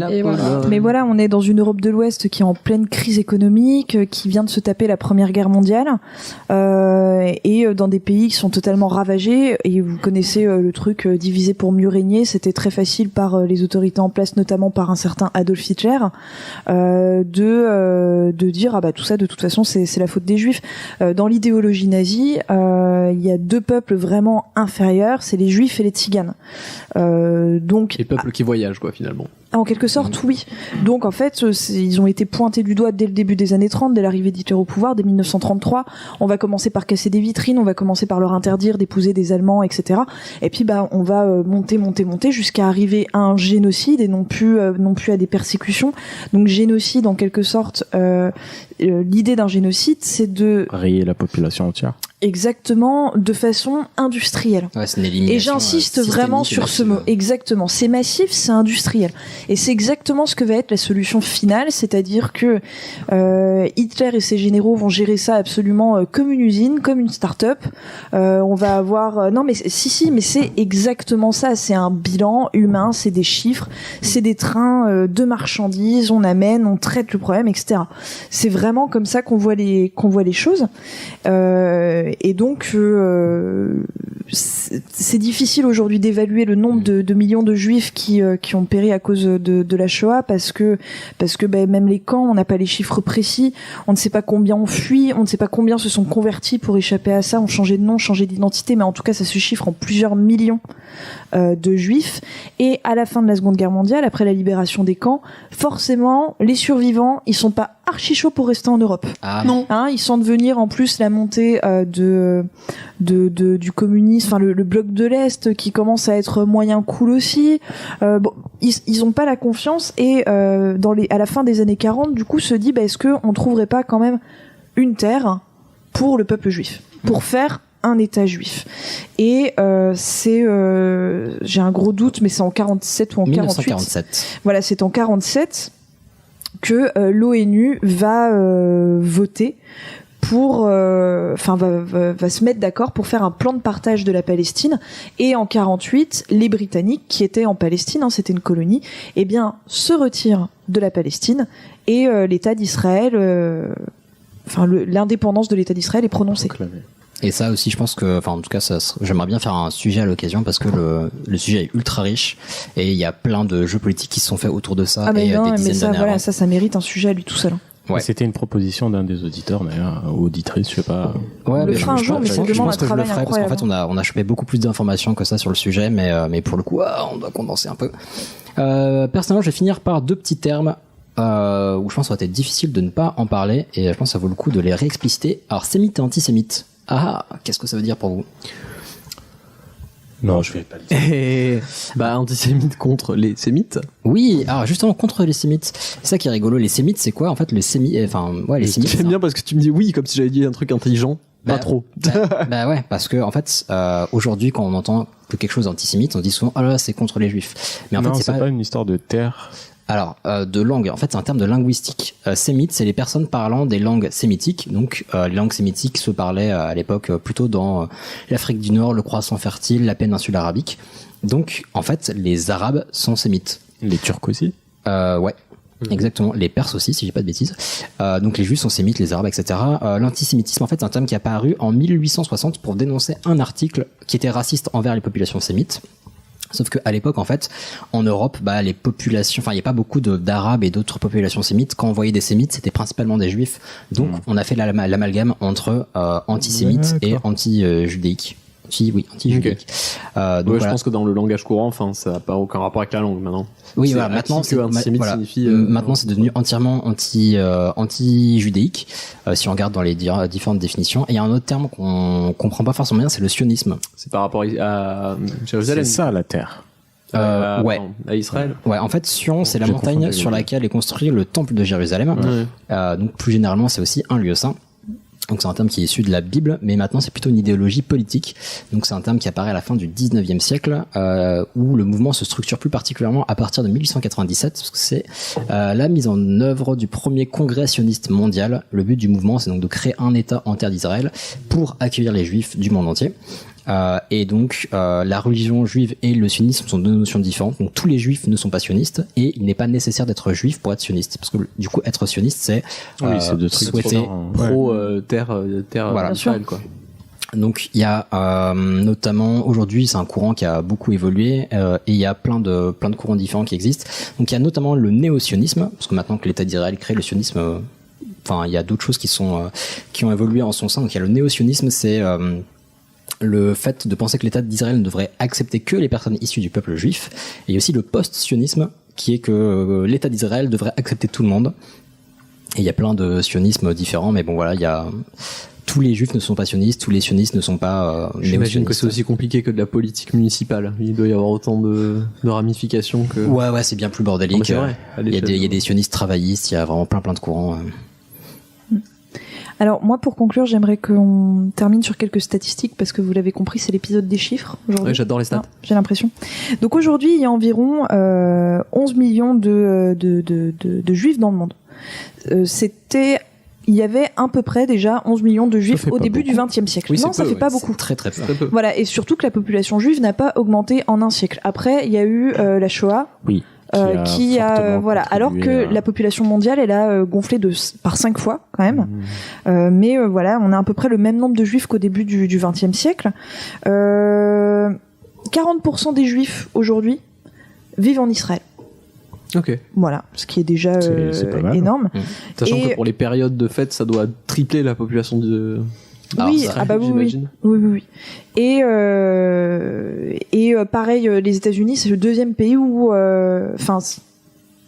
comment dire, il y a environ 30 à 40% de la population juive qui se trouve aussi aux USA. Aux États-Unis, exactement. Suite aux exodes et aux problèmes qu'il y a eu du début du XXe siècle, ouais, tout à fait. Et donc, au final, la population juive aujourd'hui, elle représente un peu moins de 1% de la population mondiale. Voilà, c'est la 5e religion la plus importante. La plus représentée en tout cas, après le christianisme, l'islam, l'hindouisme et le bouddhisme. Voilà. Eh bien merci. Merci à vous. Effectivement, on a fait un peu long. Ouais. Bon, il le fallait, je pense. Là, je regarde, il fait juste nuit, mais on a fait 45 minutes. On a fait même 54 minutes. Allez, un peu glissé. S'il y en a qui aiment Pardon Maman, vous pouvez écouter la suite de l'émission puisque on va commencer. Oui. Et si vous aimez Pardon, vous pouvez donner 5 étoiles. Voilà. Ah, c'est placé. Non, c'était très intéressant. Merci beaucoup. Merci. Très intéressant, notamment sur les us, coutumes et différentes spécificités. C'est passionnant et c'est extrêmement riche comme histoire, donc on vous conseille de vous y pencher. Allez, c'est l'heure de l'ichouchade. Allez. Mais pourquoi tu fais ça, Jack? Alors, pourquoi, bon Dieu? Pourquoi quoi? Ben pourquoi t'as fait ça, quoi? Pourquoi tu dis ça? Pourquoi? Pourquoi faire? Pourquoi tu t'en plus? Vous savez très bien pourquoi. Pourquoi? Pourquoi? Parce qu'il y a bam bam bam bam bam et tac. Et ben moi c'est très rapide et très facile. À l'occasion de la Coupe du Monde féminine qui va se dérouler en France du 7 juin au 7 juillet 2019. De football. Je l'ai pas dit. Non. Quel est le sport? Non, je vais vous parler. J'ai regardé un match de foot récemment au Parc des Princes et je me suis dit comment ça se fait qu'il y a des bandes sur le terrain de différentes couleurs. Je me suis dit putain, il y a un mec qui s'amuse à peindre les trucs, mais en fait non, pas du tout. C'est juste le sens de tonte du gazon. Donc à un moment il y a un gars qui va de gauche à droite, puis il fait une bande et puis après il va de droite à gauche. Non, mais c'est quand même des tondeuses très très larges alors. Là on est plus sûr de la moissonneuse-batteuse. Mais non, il le fait plusieurs fois. Et puis après aussi je me suis dit pourquoi des bandes? Parce qu'il n'y a pas que des bandes, des fois il y a des trucs, il y a des ronds, il y a des damiers, tout ça. Bah, les ronds ne servent à rien, mais voilà. Pour moi, ils servent à rien. Désolé Frédéric qui s'occupe du Parc des Princes, qui sera très content d'entendre ça. Mais qui a été voté à la meilleure pelouse d'Europe en tout cas. Donc c'était quoi ma question? Pourquoi les damiers? Non, pourquoi des lignes droites, mais en fait c'est juste pour aider les arbitres et les joueurs pour évaluer la distance et pour nous aussi les téléspectateurs pour savoir pourquoi, comment, quand la personne et depuis quand il est hors jeu. Santé. Bon bah là, je le savais. Franchement, merci. Une efficacité. Et du coup, t'as trouvé ça sur pelouse. Non, toujours les cafards, ils sont doués en pelouse aussi. Enfin... Mais qu'est-ce qui marque les bandes?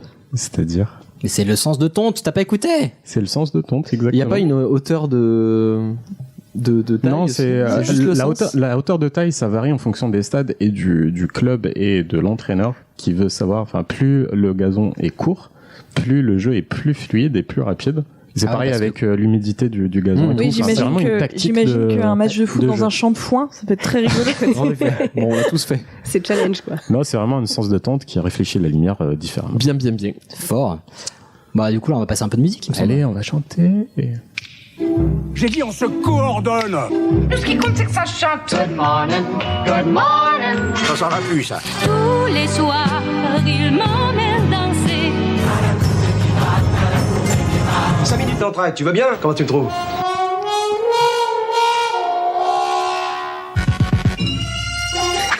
Génial, le Magique. générique. Ouais, Alors, voyage dans le temps. Petite question, il y avait quoi comme extrait dans ce Starmania. jingle? Oh, il y en avait plein. Ouais. Oh, j'ai. Notre- Il y avait Paris. Notre-Dame de Paris, il y avait Ouais. Starmania. il y Chantons avait- sous la pluie. Ouais, Chantons sous la Les pluie au 10 début. commandements. Il y avait Non, autre la chose. cour des miracles. Non. Ah non, c'est. Ah, faudrait que tu me le Soleil. repasses là parce que vas-y, rebalance. Si, c'était bien ça. Il vous manque le premier. West Side Story. Ouais. Ouais. Ce qui compte, c'est que ça chante. Camelot. Good morning, good morning. Ah, c'est. Tous les soirs, Starmania. Starmania. il m'emmène danser. Notre-Dame de Notre-Dame Paris. de Paris. 5 minutes d'entraide, tu vas bien? Comment tu me trouves? Et celui-là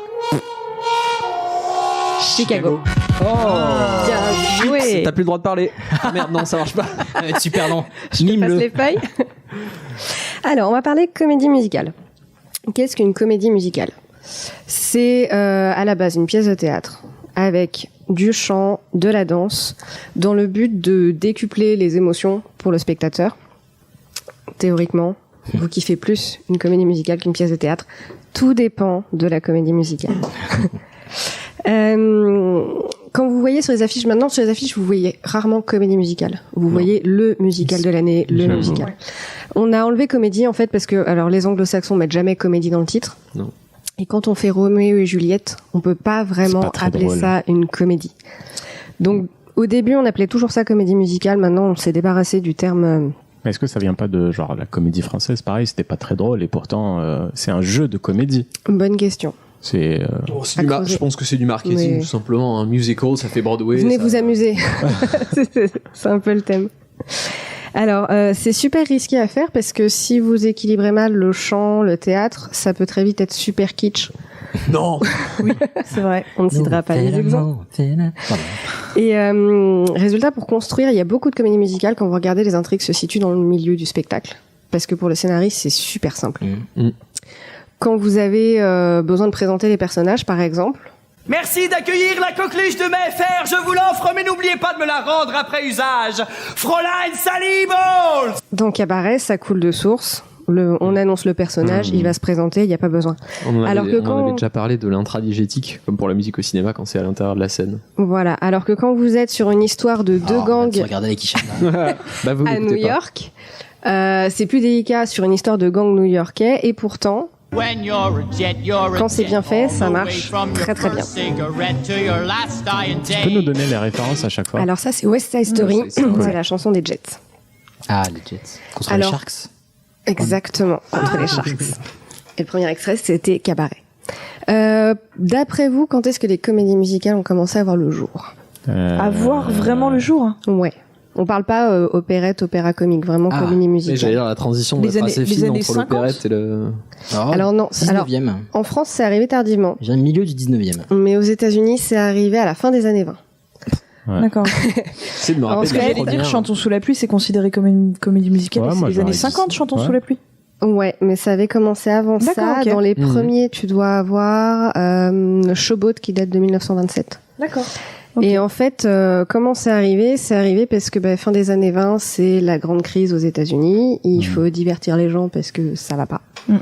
Et ils se disent, tiens, on va modifier un peu le théâtre, on va rajouter du chant, de la danse, histoire d'amuser un peu la population, tout en restant toujours la comédie musicale, le musical.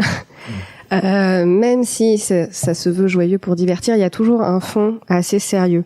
Quand vous avez, par exemple, un violon sur le toit, ça traite des pogroms. On en parlait tout à l'heure.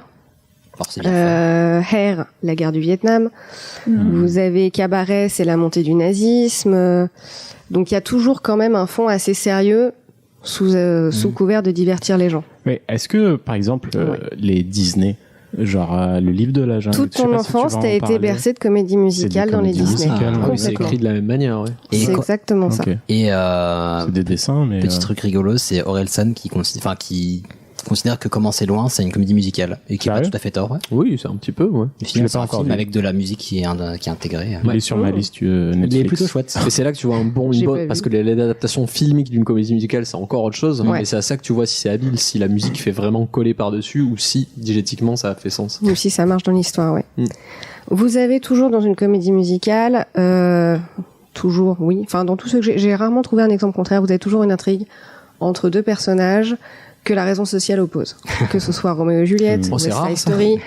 Il y a toujours quelque chose qui fait que ça ne peut pas se passer. Vous avez un Américain à Paris, et vous avez aussi des conflits de génération.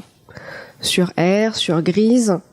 Sur Grise, on va faire une petite aparté là-dessus. La comédie musicale, elle a été créée en 1971. Bien avant le film qui date de 78. D'accord. Et résultat, en termes de génération, il y a un gros décalage entre les go musicaux des années 71 et 78. Donc, je reprends mes notes, histoire de retrouver à quel moment. Ça a été créé à Chicago, dans un petit théâtre. Vous voyez les petits théâtres parisiens à la Cave, avec 30 places, voilà. Ouais. La même chose à Chicago, avec un budget de 200 €, dont $200, dont 70 pour la voiture. Ok. Ça vous donne une idée. La programmation, c'était censé tenir 2 week-ends à l'affiche. Ils ont tenu 8 mois. Putain. Dans une salle avec 12 personnes, ça fait sentir le poney. Ils ont tenu 8 mois, et au milieu de ces 8 mois, il y a des producteurs new-yorkais qui étaient dans le coin, qui sont allés le voir, et qu'on dit c'est pas mal, mais c'est super vulgaire, super cru, super violent. Compliment pourri. C'est bien, mais il faudrait tout changer. L'emmener à New York, mais il faut qu'on change des trucs. Donc déjà, la vie d'un lycée à Chicago, ça n'intéresse personne. Ce sera un lycée californien, parce que ça fait plus rêver. Il y aura une histoire d'amour hyper sympa entre deux adolescents, hyper frais. Je sais pas si vous vous souvenez de cette chanson dans le film. Très vite, tu peux aller. Donc, dans le film, on arrive aux années 78, un peu disco. Et donc, toutes les musiques ont été modifiées. Certaines plus que d'autres. Parce qu'à la base, ça ressemblait à ça. On dirait les Beatles, là. Bah, c'est pas mal pour autant, mais c'est vrai que ça... Tu sens qu'il y a... c'est plus Dick Rivers que... Et même sur la fin de la chanson, elle finissait comme ça dans le film. T'as bien choisi les extraits, ils mettent bien le motif. Alors qu'à la base, ça finissait comme ça. C'est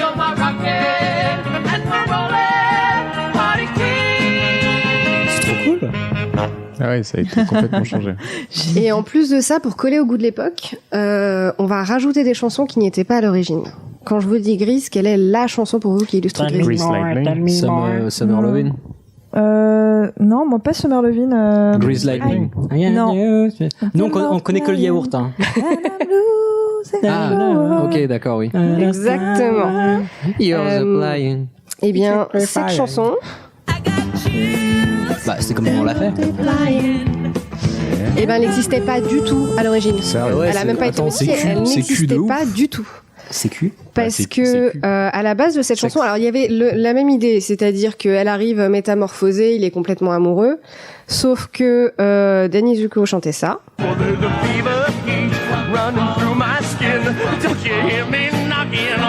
Rien à voir. Bah, niveau des paroles, c'est plus ou moins la même chose. Non, mais la musique. Sandy lui répondait.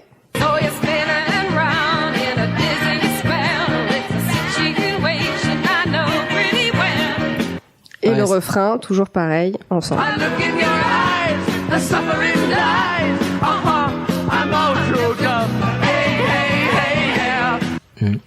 Et l'autre chanson qui n'existait pas du tout... C'est un peu plus direct. Genre, Would You Let Me In? Je pensais pas dans la chambre, quoi. Voilà, c'était cash. Et pour New York, ils ont dit non, on va faire un truc un peu plus soft. Plus de on s'est rencontrés l'été, c'était trop bien. À l'UCPA. Et l'autre chanson qui n'existait pas, c'était Hopelessly Devoted to You, qui, elle, n'avait pas d'équivalent.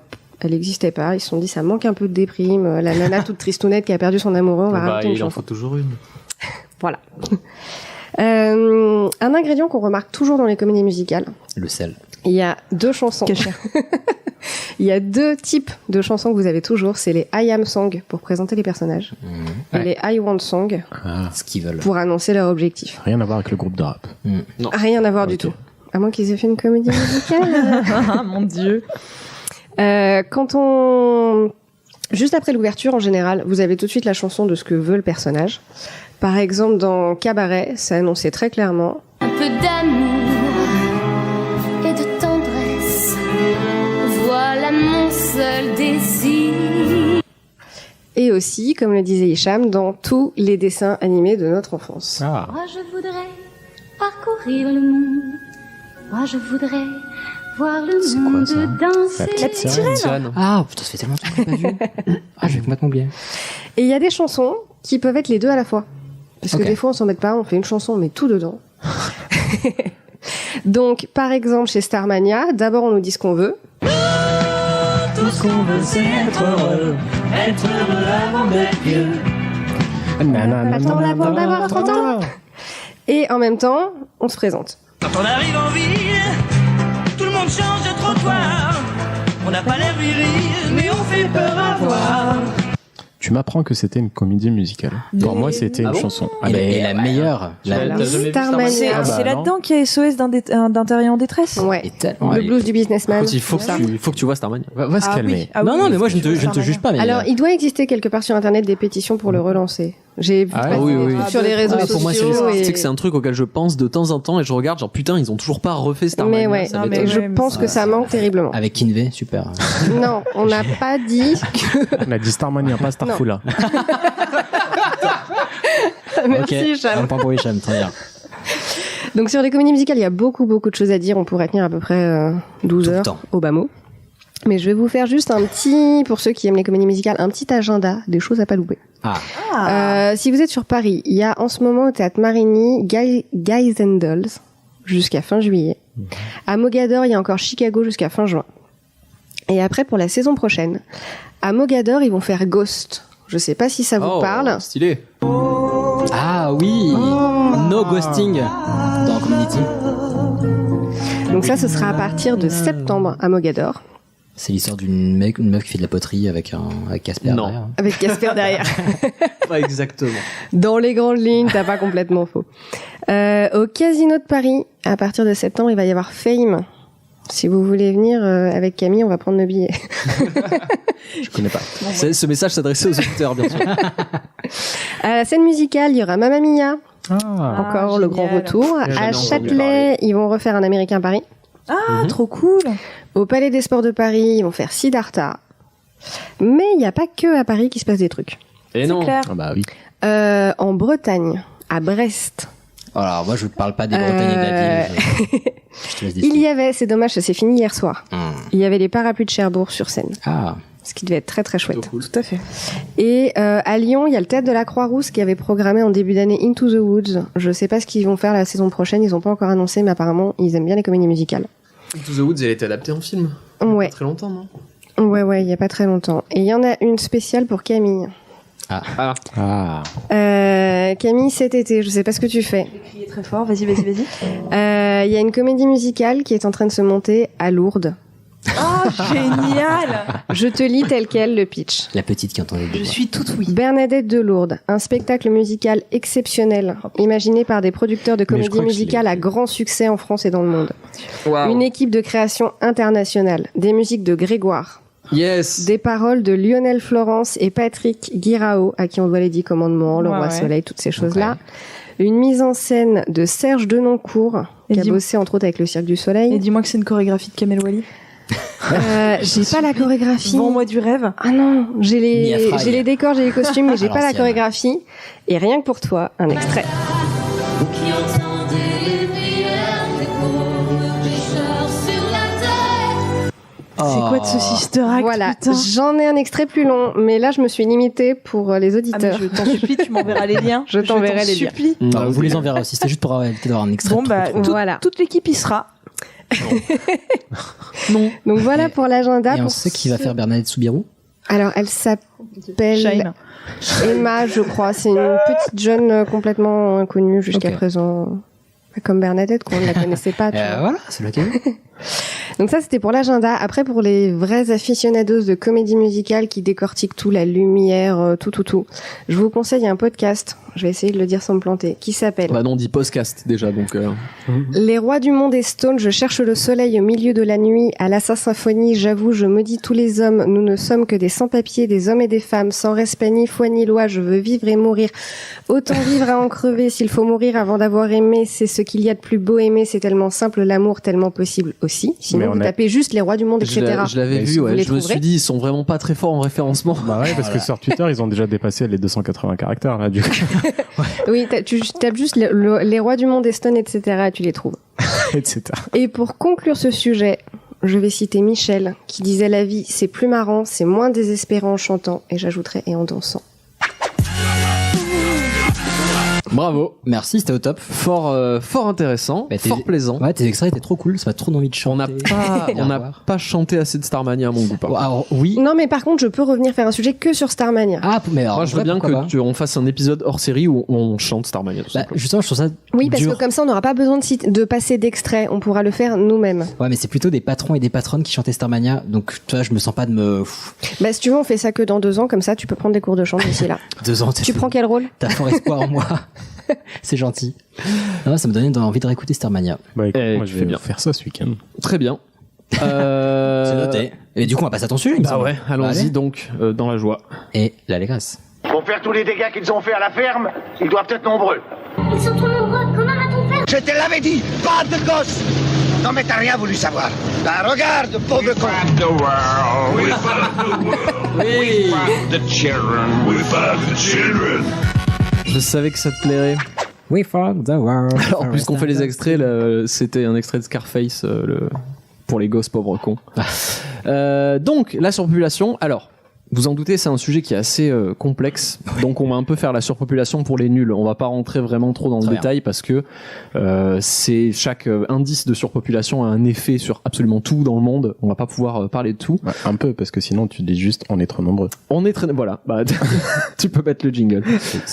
Non, le but, c'est vraiment que si vous, dans une conversation, on vous parle de surpopulation, vous soyez pas comme un con et que vous sachiez un petit peu de quoi ça parle.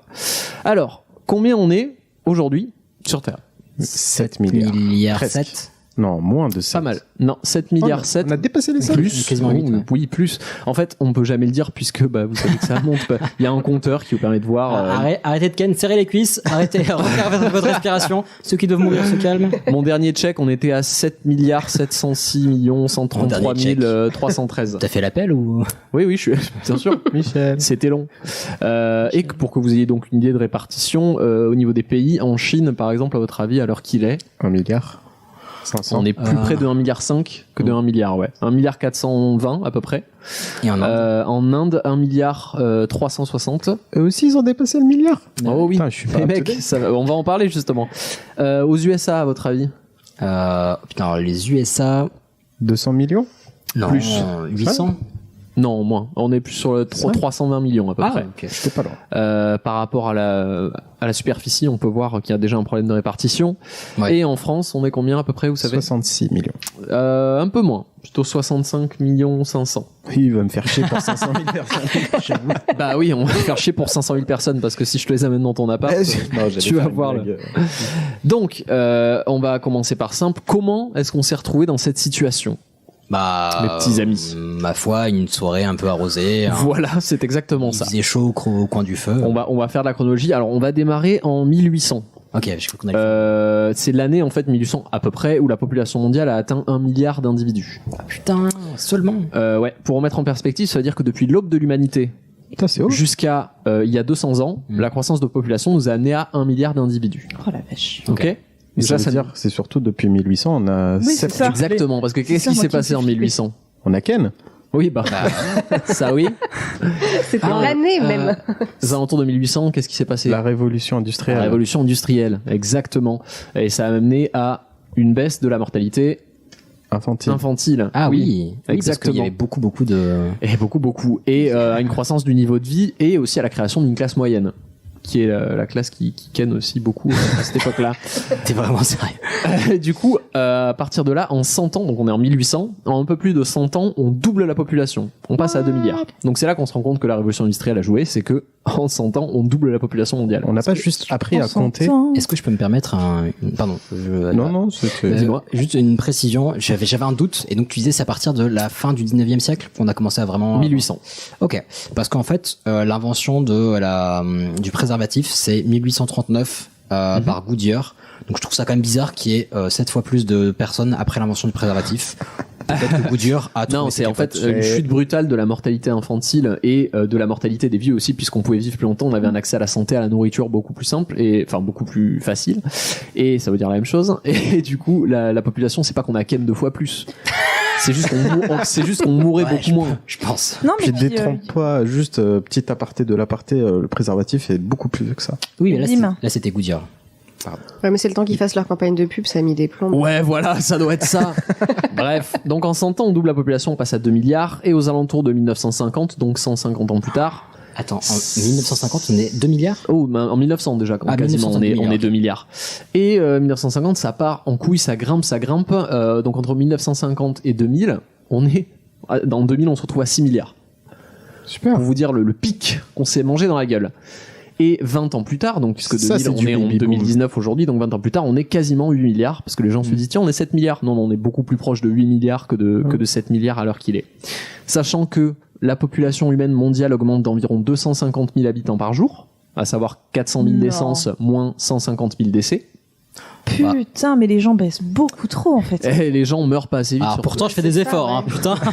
Je fais des efforts pour faire baisser la moyenne et je peux te dire que.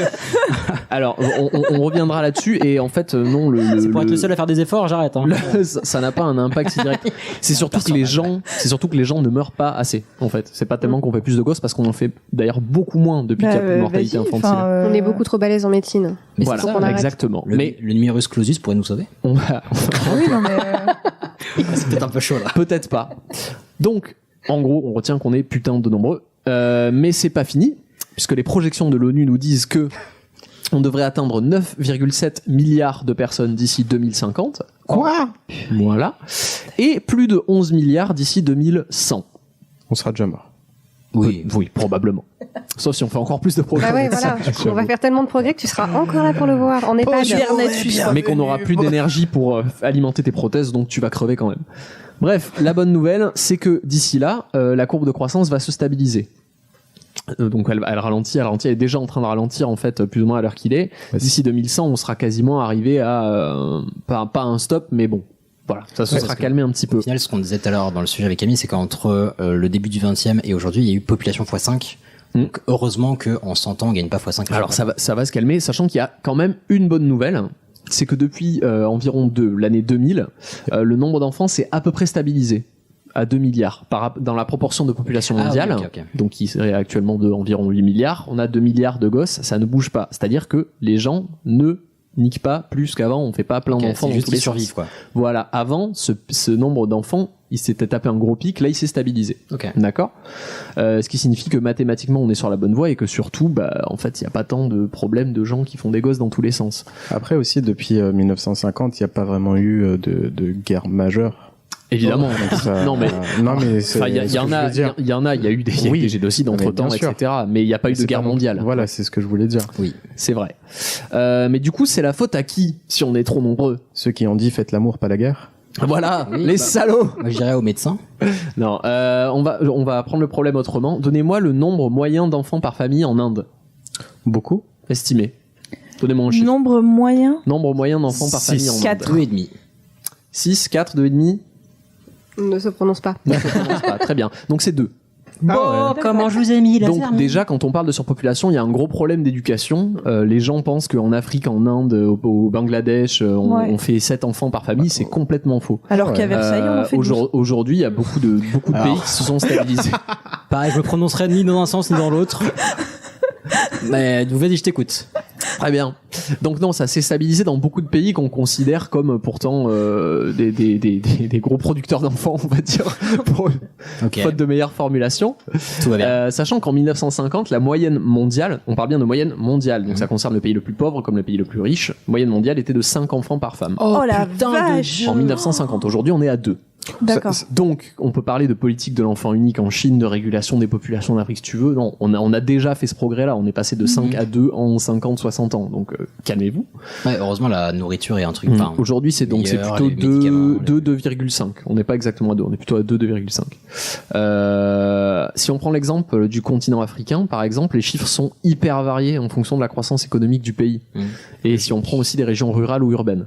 Dans les régions rurales, on va faire beaucoup plus d'enfants. Pourquoi ? À cause du taux de mortalité, tout simplement, notamment de mortalité infantile. On fait des gosses, on sait pas si on va pouvoir les nourrir, donc on en fait plein, comme ça on se dit, il y en a peut-être un qui va survivre. Pas vraiment si on va pouvoir les nourrir, mais s'ils vont survivre. S'ils vont survivre, ouais. Mais c'est surtout lié à la famine, en fait, beaucoup de morts. Ouais, la malnutrition. Mais du coup, c'est bizarre d'en faire plein en se disant, vu qu'on n'a pas beaucoup de bouffe, on va en faire plein. C'est un calcul qui, malheureusement, est pas toujours fait par des populations qui ont pas le scale, en fait, du problème, si tu veux.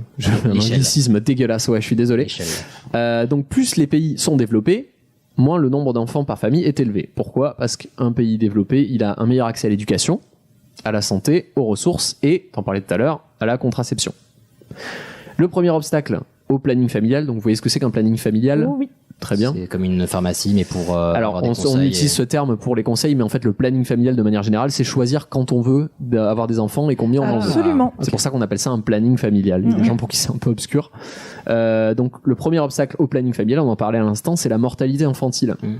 Si on sait que nos enfants ont peu de chances de mourir avant l'âge de 5 ans, on en fait moins. Du coup, puisqu'on sait qu'ils vont rester vivants, donc on se dit pas faut que j'en fasse au cas où.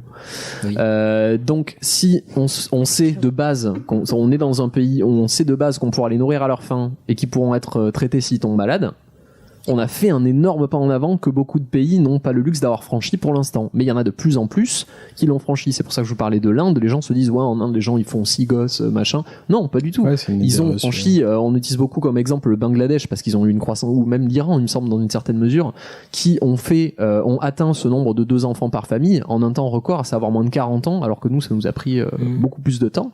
Donc non, il y a des pays qui ont accès au développement, qui font des gros efforts de développement dans ce sens-là pour traiter ce problème, parce que c'est les premiers à en souffrir de la surpopulation. Ouais, c'est pas une volonté de dire je veux 12 gosses, etc. Il y a aussi comme aux États-Unis ou comme à d'autres endroits, effectivement, après les guerres ou des périodes difficiles, il y avait entre guillemets un effort de. Il y avait aussi un programme, un processus de repopulation. Il y a eu le baby boom tout à fait. en France, enfin en Europe. Ça c'est typiquement malheureusement des axes que je vais pas emprunter parce que c'est des sujets en eux-mêmes. Bien sûr.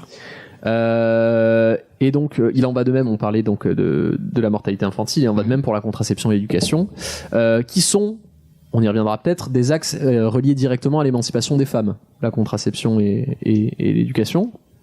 Une femme qui est éduquée et qui a un meilleur accès à la contraception, elle deviendra statistiquement maman plus tard et elle aura moins d'enfants. C'est pas quelque chose que j'invente. Et puis qui a une vie et une autonomie dans laquelle elle est plutôt libre et je dis, enfin oui, les mots clés c'est libérée et autonome. De fait, elle peut mener sa vie, etc. Exactement. Alors je mets en avant spécifiquement la contraception féminine parce que la contraception masculine, comme c'est déjà un sujet compliqué dans les pays développés, dans les pays en développement, c'est vraiment, on est à un niveau embryonnaire, donc c'est pas quelque chose qu'on va prendre en compte. On dit pays développés, mais on peut dire pays industrialisés peut-être plutôt. Industrialisé, oui. Après c'est le terme générique que tout le monde a appris à l'école, donc on va utiliser celui-là. Oui, mais à l'époque quand on était à l'école, tout le monde était raciste aussi. Ouais, c'est sûr. Mais on parle de développement économique, quand on parle d'un pays développé. Donc techniquement, on ne pas de notion raciste là-dedans. Donc on reviendra sur tout ça, mais on a besoin d'aborder le point le plus important, celui pourquoi on parle de ce sujet aujourd'hui et pourquoi maintenant on se met à en parler, c'est est-ce que c'est la merde et est-ce qu'on va tous crever ? Moi, je dis oui. Moi je pense qu'on va tous crever de fait parce que parce qu'on est mortel, oui. Voilà, toute fête a une fin et toute fin a sa fête. Non, est-ce qu'on est dans la galère ? Je dirais un peu, ouais. Ouais, moi je dirais oui. Je saurais pas l'estimer, mais de ouf, moi. Alors le consensus général, c'est qu'on est très très très dans la merde. Moi, je suis assez d'accord avec ce consensus général. Néanmoins, comme je dis, on va pas faire dans la collapsologie. On va pas dire c'est la fin, on est foutu. On va essayer de voir le bon côté.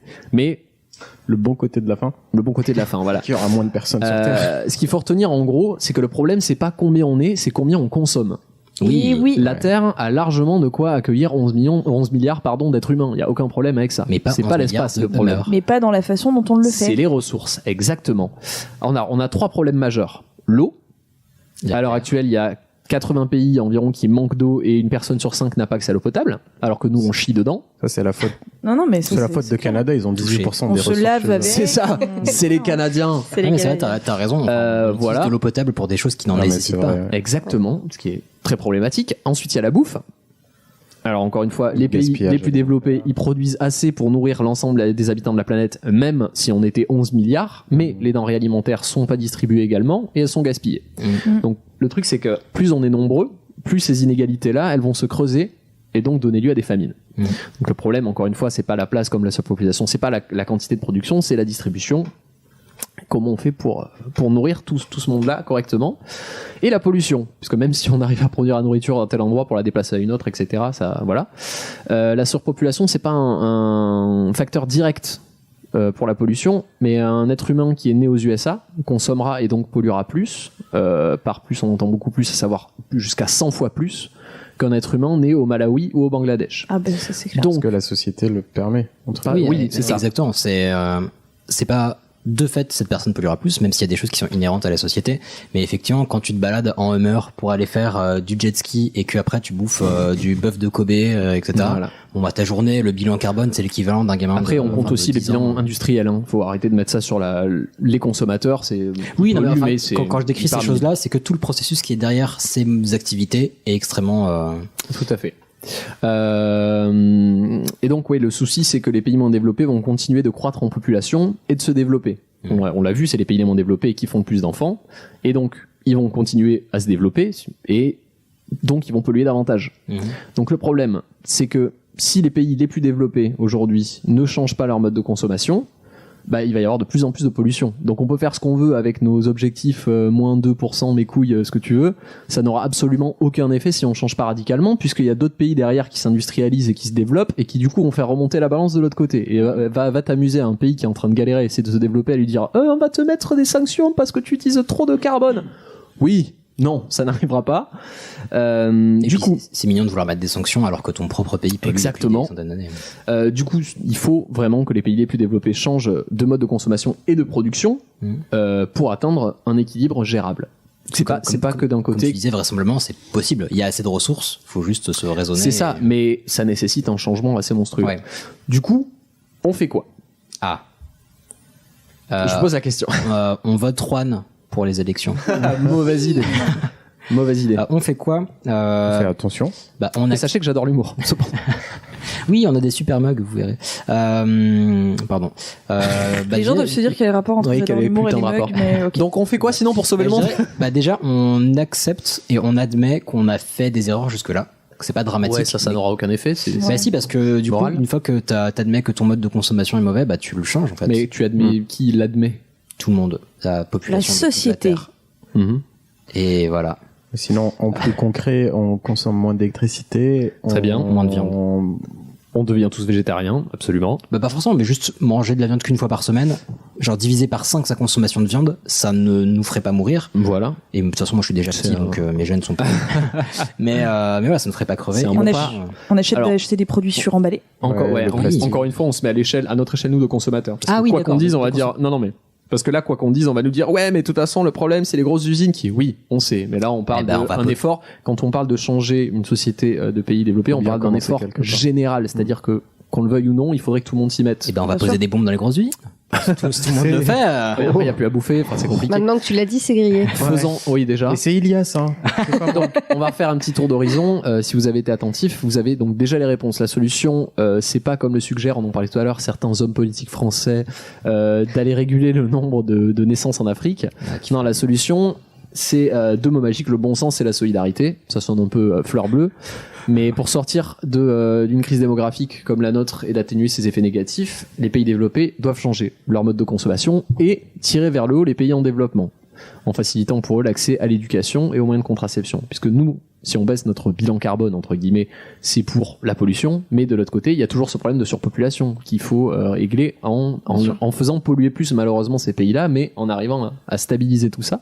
Et en arrêtant de les exploiter aussi, parce que en foutant des usines qui poussent à la surconsommation dans certains pays en voie de développement, en cours d'industrialisation. Ou en arrêtant d'acheter en masse les ressources de pays qui ne peuvent pas du coup les garder pour eux. Ou en pillant RDC. Voilà, on développera pas.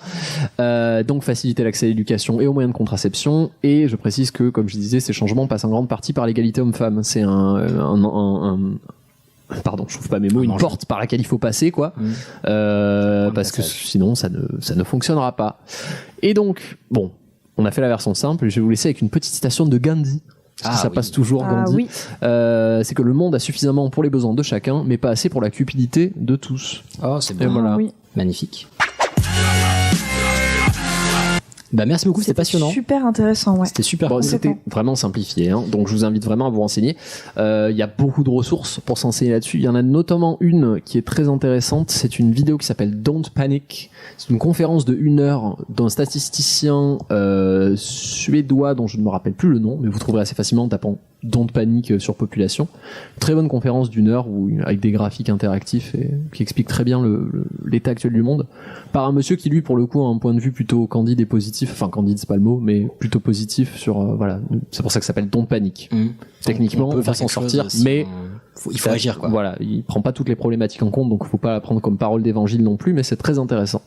Chouette. Et aussi, je rebondis sur ton point égalité homme-femme. Ça a été une des 10-15, je crois, un des 10-15 points clés sur l'écologie mondiale d'après l'UNESCO cette année. Ou l'année précédente. Sacré UNESCO. Voilà, et ça fait partie des points sur lesquels il faut absolument travailler si on veut équilibrer à la fois l'économie, l'écologie, etc. C'est pas faute de le dire. Mais oui, effectivement. Sur ce, trop cool en tout cas. C'était un excellent épisode, en tout cas pour ma part. J'espère que pour vous aussi. Est-ce que tu as passé un bon moment, Alice? Oui, un très très bon moment. Ah, chouette. Parce que nous, en tout cas, on a beaucoup aimé ton sujet. Absolument. Et tes gâteaux. Et effectivement. Et d'ailleurs, là, maintenant, cet épisode... Ah, tiens, il s'est arrêté de pleuvoir. Cet épisode va se finir. On va aller remanger des gâteaux, puisqu'il y a des gâteaux en bas. Non, en tout cas, c'était un gros plaisir. J'ai oublié de le faire tout à l'heure aussi, mais... On peut faire un bonus spécial pour Ichouchou qui a fait le DJ pendant le sujet d'Alice, qui a magnifiquement inséré les samples. J'attends juste l'augmentation qui va avec. Ah mais tes 0% passeront à plus 30% sans aucun doute dans le prochain épisode. Top. Avec grand plaisir. Je te filme RTT. Non, en tout cas c'est un gros plaisir. J'espère qu'en tout cas on comptera certains d'entre vous parmi les auditeurs auditrices de la nuit originale. Et puis dans tous les cas, moi, je suis plutôt content parce que je vois les étoiles iTunes augmenter, ça me fait bien plaisir. C'est très, très, très cool. On vous remercie, on vous embrasse. Et n'oubliez pas qu'on va tous crever. Qu'est-ce que c'est ce machin? C'est un détecteur de conneries. C'est pour ça. Et maintenant, qu'est-ce qu'on fout? Mais dis-tu nos conneries? Tu veux que je lui dise d'aller se faire enculer?